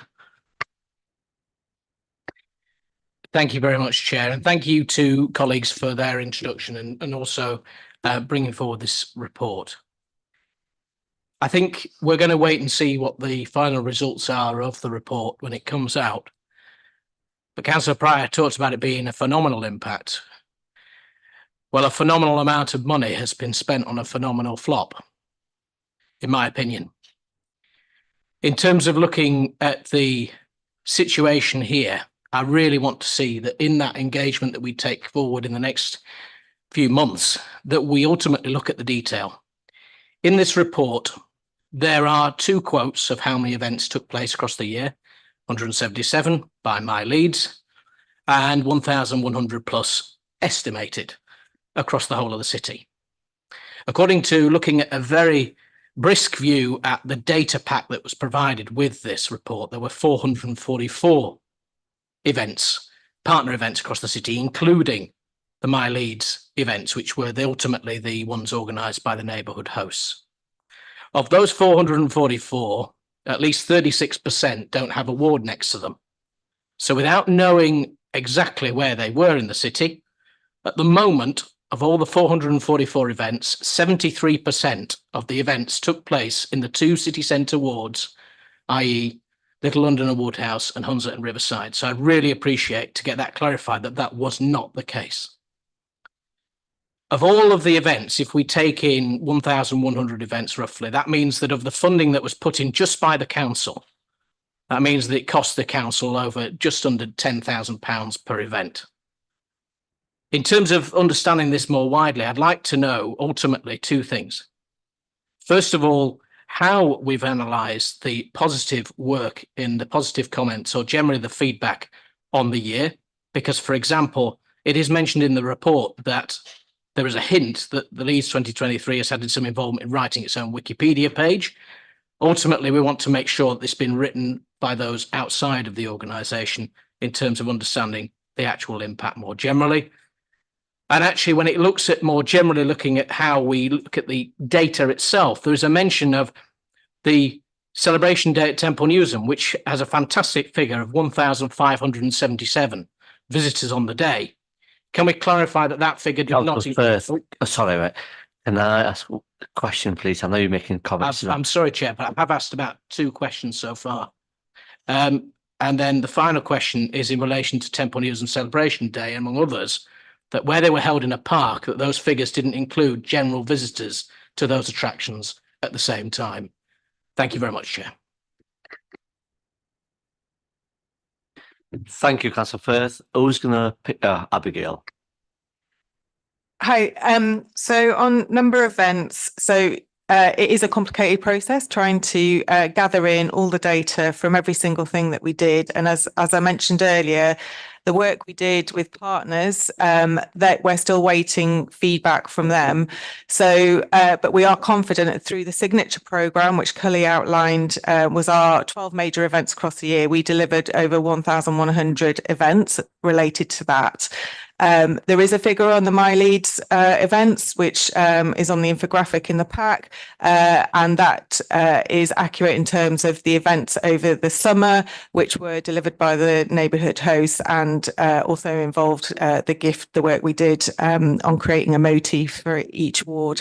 So we're expecting the number in terms of events to really increase once we've got that partnership data, and we'll be able to give a full account of where activity took place.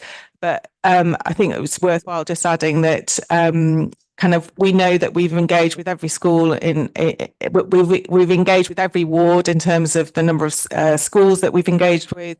We've had volunteers from every ward, and we've had ticket bookers coming from wards. So there's a big way in terms of how wards have engaged with the programme, whether it's something that's taken place within their own ward or whether they have travelled to other parts of the city and experienced maybe something different than activity that's happened in their own ward. But as I say, the full breakdown will be available in the evaluation.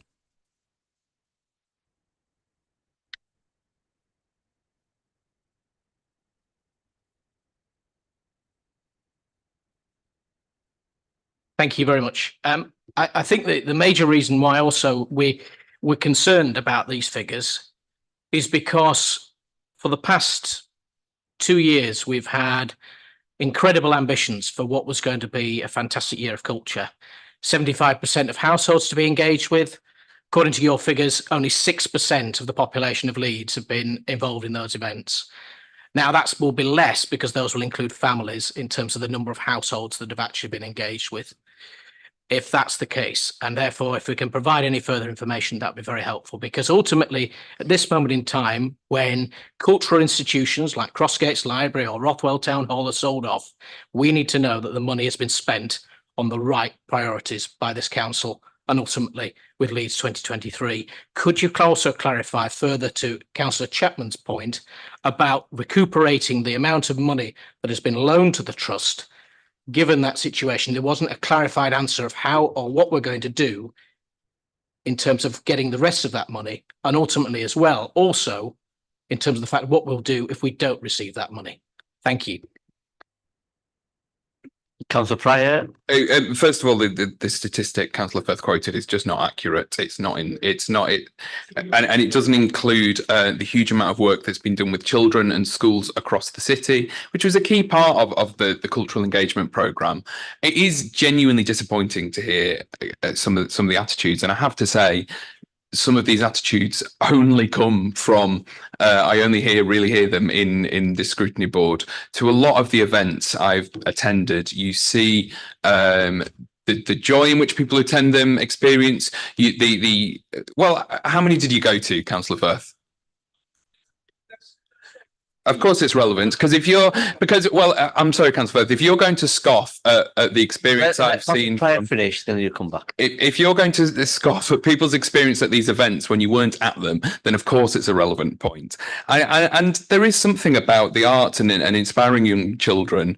It's an essential part of what this year was about. It's something we should want to see as a society.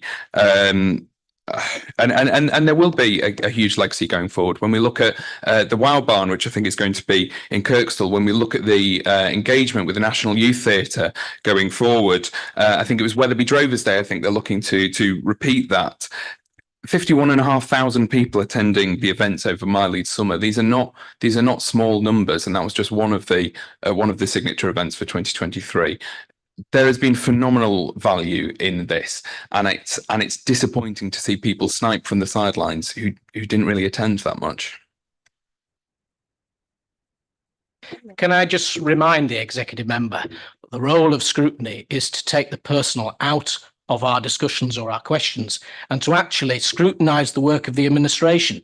And therefore, if you're not willing to answer questions that I put forward as a member of this board, it's a shame you haven't learned that in the time that you've been an executive member. And I hope you will answer the questions going forward in terms of actually what's asked by this panel, because various different questions have come forward and we need to make sure that taxpayers' money is being spent correctly and properly. And ultimately, I can appreciate we may disagree on politics or whatever, but ultimately, it's still valid to ask questions on behalf of taxpayers. Thank you, Councillor Firth. I've got Councillor Bithell next. So, sorry, Chair. Yeah, do you want to come back? There was a Eve? question that I was going to answer. Okay, that's fine. So, yeah. So there was a question about the loans to Leeds 2023. So to be clear, there are different types of arrangements in place with Leeds 2023 as set out in the report. So there is the Museums and Exhibitions Gallery tax relief around the arrangements which were put in place and are set out in the report. We had some external analysis done and advice given to the council before we put those arrangements in place. So we are confident that the claims that Leeds 2023 have now made, bar one final tranche, will be paid out to Leeds 2023. Although until they are, obviously, it's not guaranteed. But the level around those is pretty low in terms of those areas. The question in relation to Hibiscus Rising, it's not the end of the process yet, and I would just say that having kind of requested reports on a routine basis to the City Readiness Board about their Hibiscus Rising fundraising, there was a huge amount of effort put in by Leeds 2023 to try and achieve that fundraising target. It is unfortunate that because of the kind of state of the economy, what we found during that process is a lot of trusts and foundations were prioritising more kind of immediate needs of communities in terms of cost of living implications. So some of those applications were not successful to places where you would normally expect them to be. So it's not as high a target as we had hoped in terms of that fundraising, but we haven't stopped as yet in terms of trying to reach a higher figure in return against that. Thanks, Chair. Thank you, Eve. Councillor Bithell and Councillor Chapman briefly. So Councillor Bithell first. Thanks, Chair. I hate it when you use the word briefly for me. It's my least favourite. It's difficult in a meeting that's kind of turned into an attack to provide scrutiny, because obviously there's questions I want to ask, but I feel like now it needs to be prefixed with the fact that It's not an attack. And there's no trying to get political headlines in what I'm going to say. And actually, me and my daughters had a really lovely time at several of the events, and I am grateful that we had that opportunity. I guess in relation to the 0.66, it would be worth in our further evaluation documents. Almost, I realise you can't actually use flashing lights because it's on paper, but maybe making more of that point, because that is, I think, going to be the main risk for anyone watching that isn't necessarily diligently reading the papers. It's about the challenging financial environment and actually the impact that that's going to be having on the ability to maximise the legacy. In terms of the final cost of the sculpture still being 1.83, but with, I might have misread it. It talked about some of it being lower, but then it's still going to be the same as the original budget. And I just wondered if we could get a little more clarity on what that is. I might, as I say, have misread it.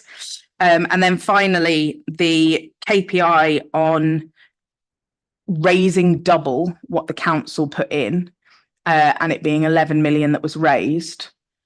Does that meet the KPI because the final direct was only about 4 million from the council, if I've read rightly, or are we falling short of the KPI and we're including that the sort of 10 million figure, and we should therefore have raised within Leeds 2023 20 million? And then also, just as we've had EDI earlier today, if we can avoid mother and baby and go with parent and child, that would be ideal. Thank you. Thank you, Councillor Bithell. Is it Karen, do you want to pick this up, or Eve? Fine. So just first of all on the KPI, just to, I know this the figures are through various paragraphs. So total contribution from the council is 10,665,000, of which 4,075,893 pounds is from the council's core budget.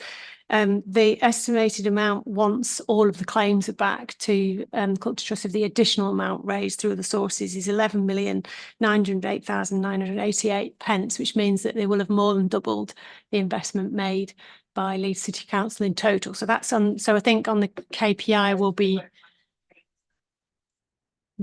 Yeah, so they will have through other sources achieved additional funding for Leeds 2023 of more than double the council's contribution.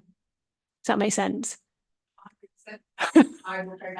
Okay, so that's the KPI piece, and then on the front funding, the council's executive board commitment was to front fund up to 1.83 million.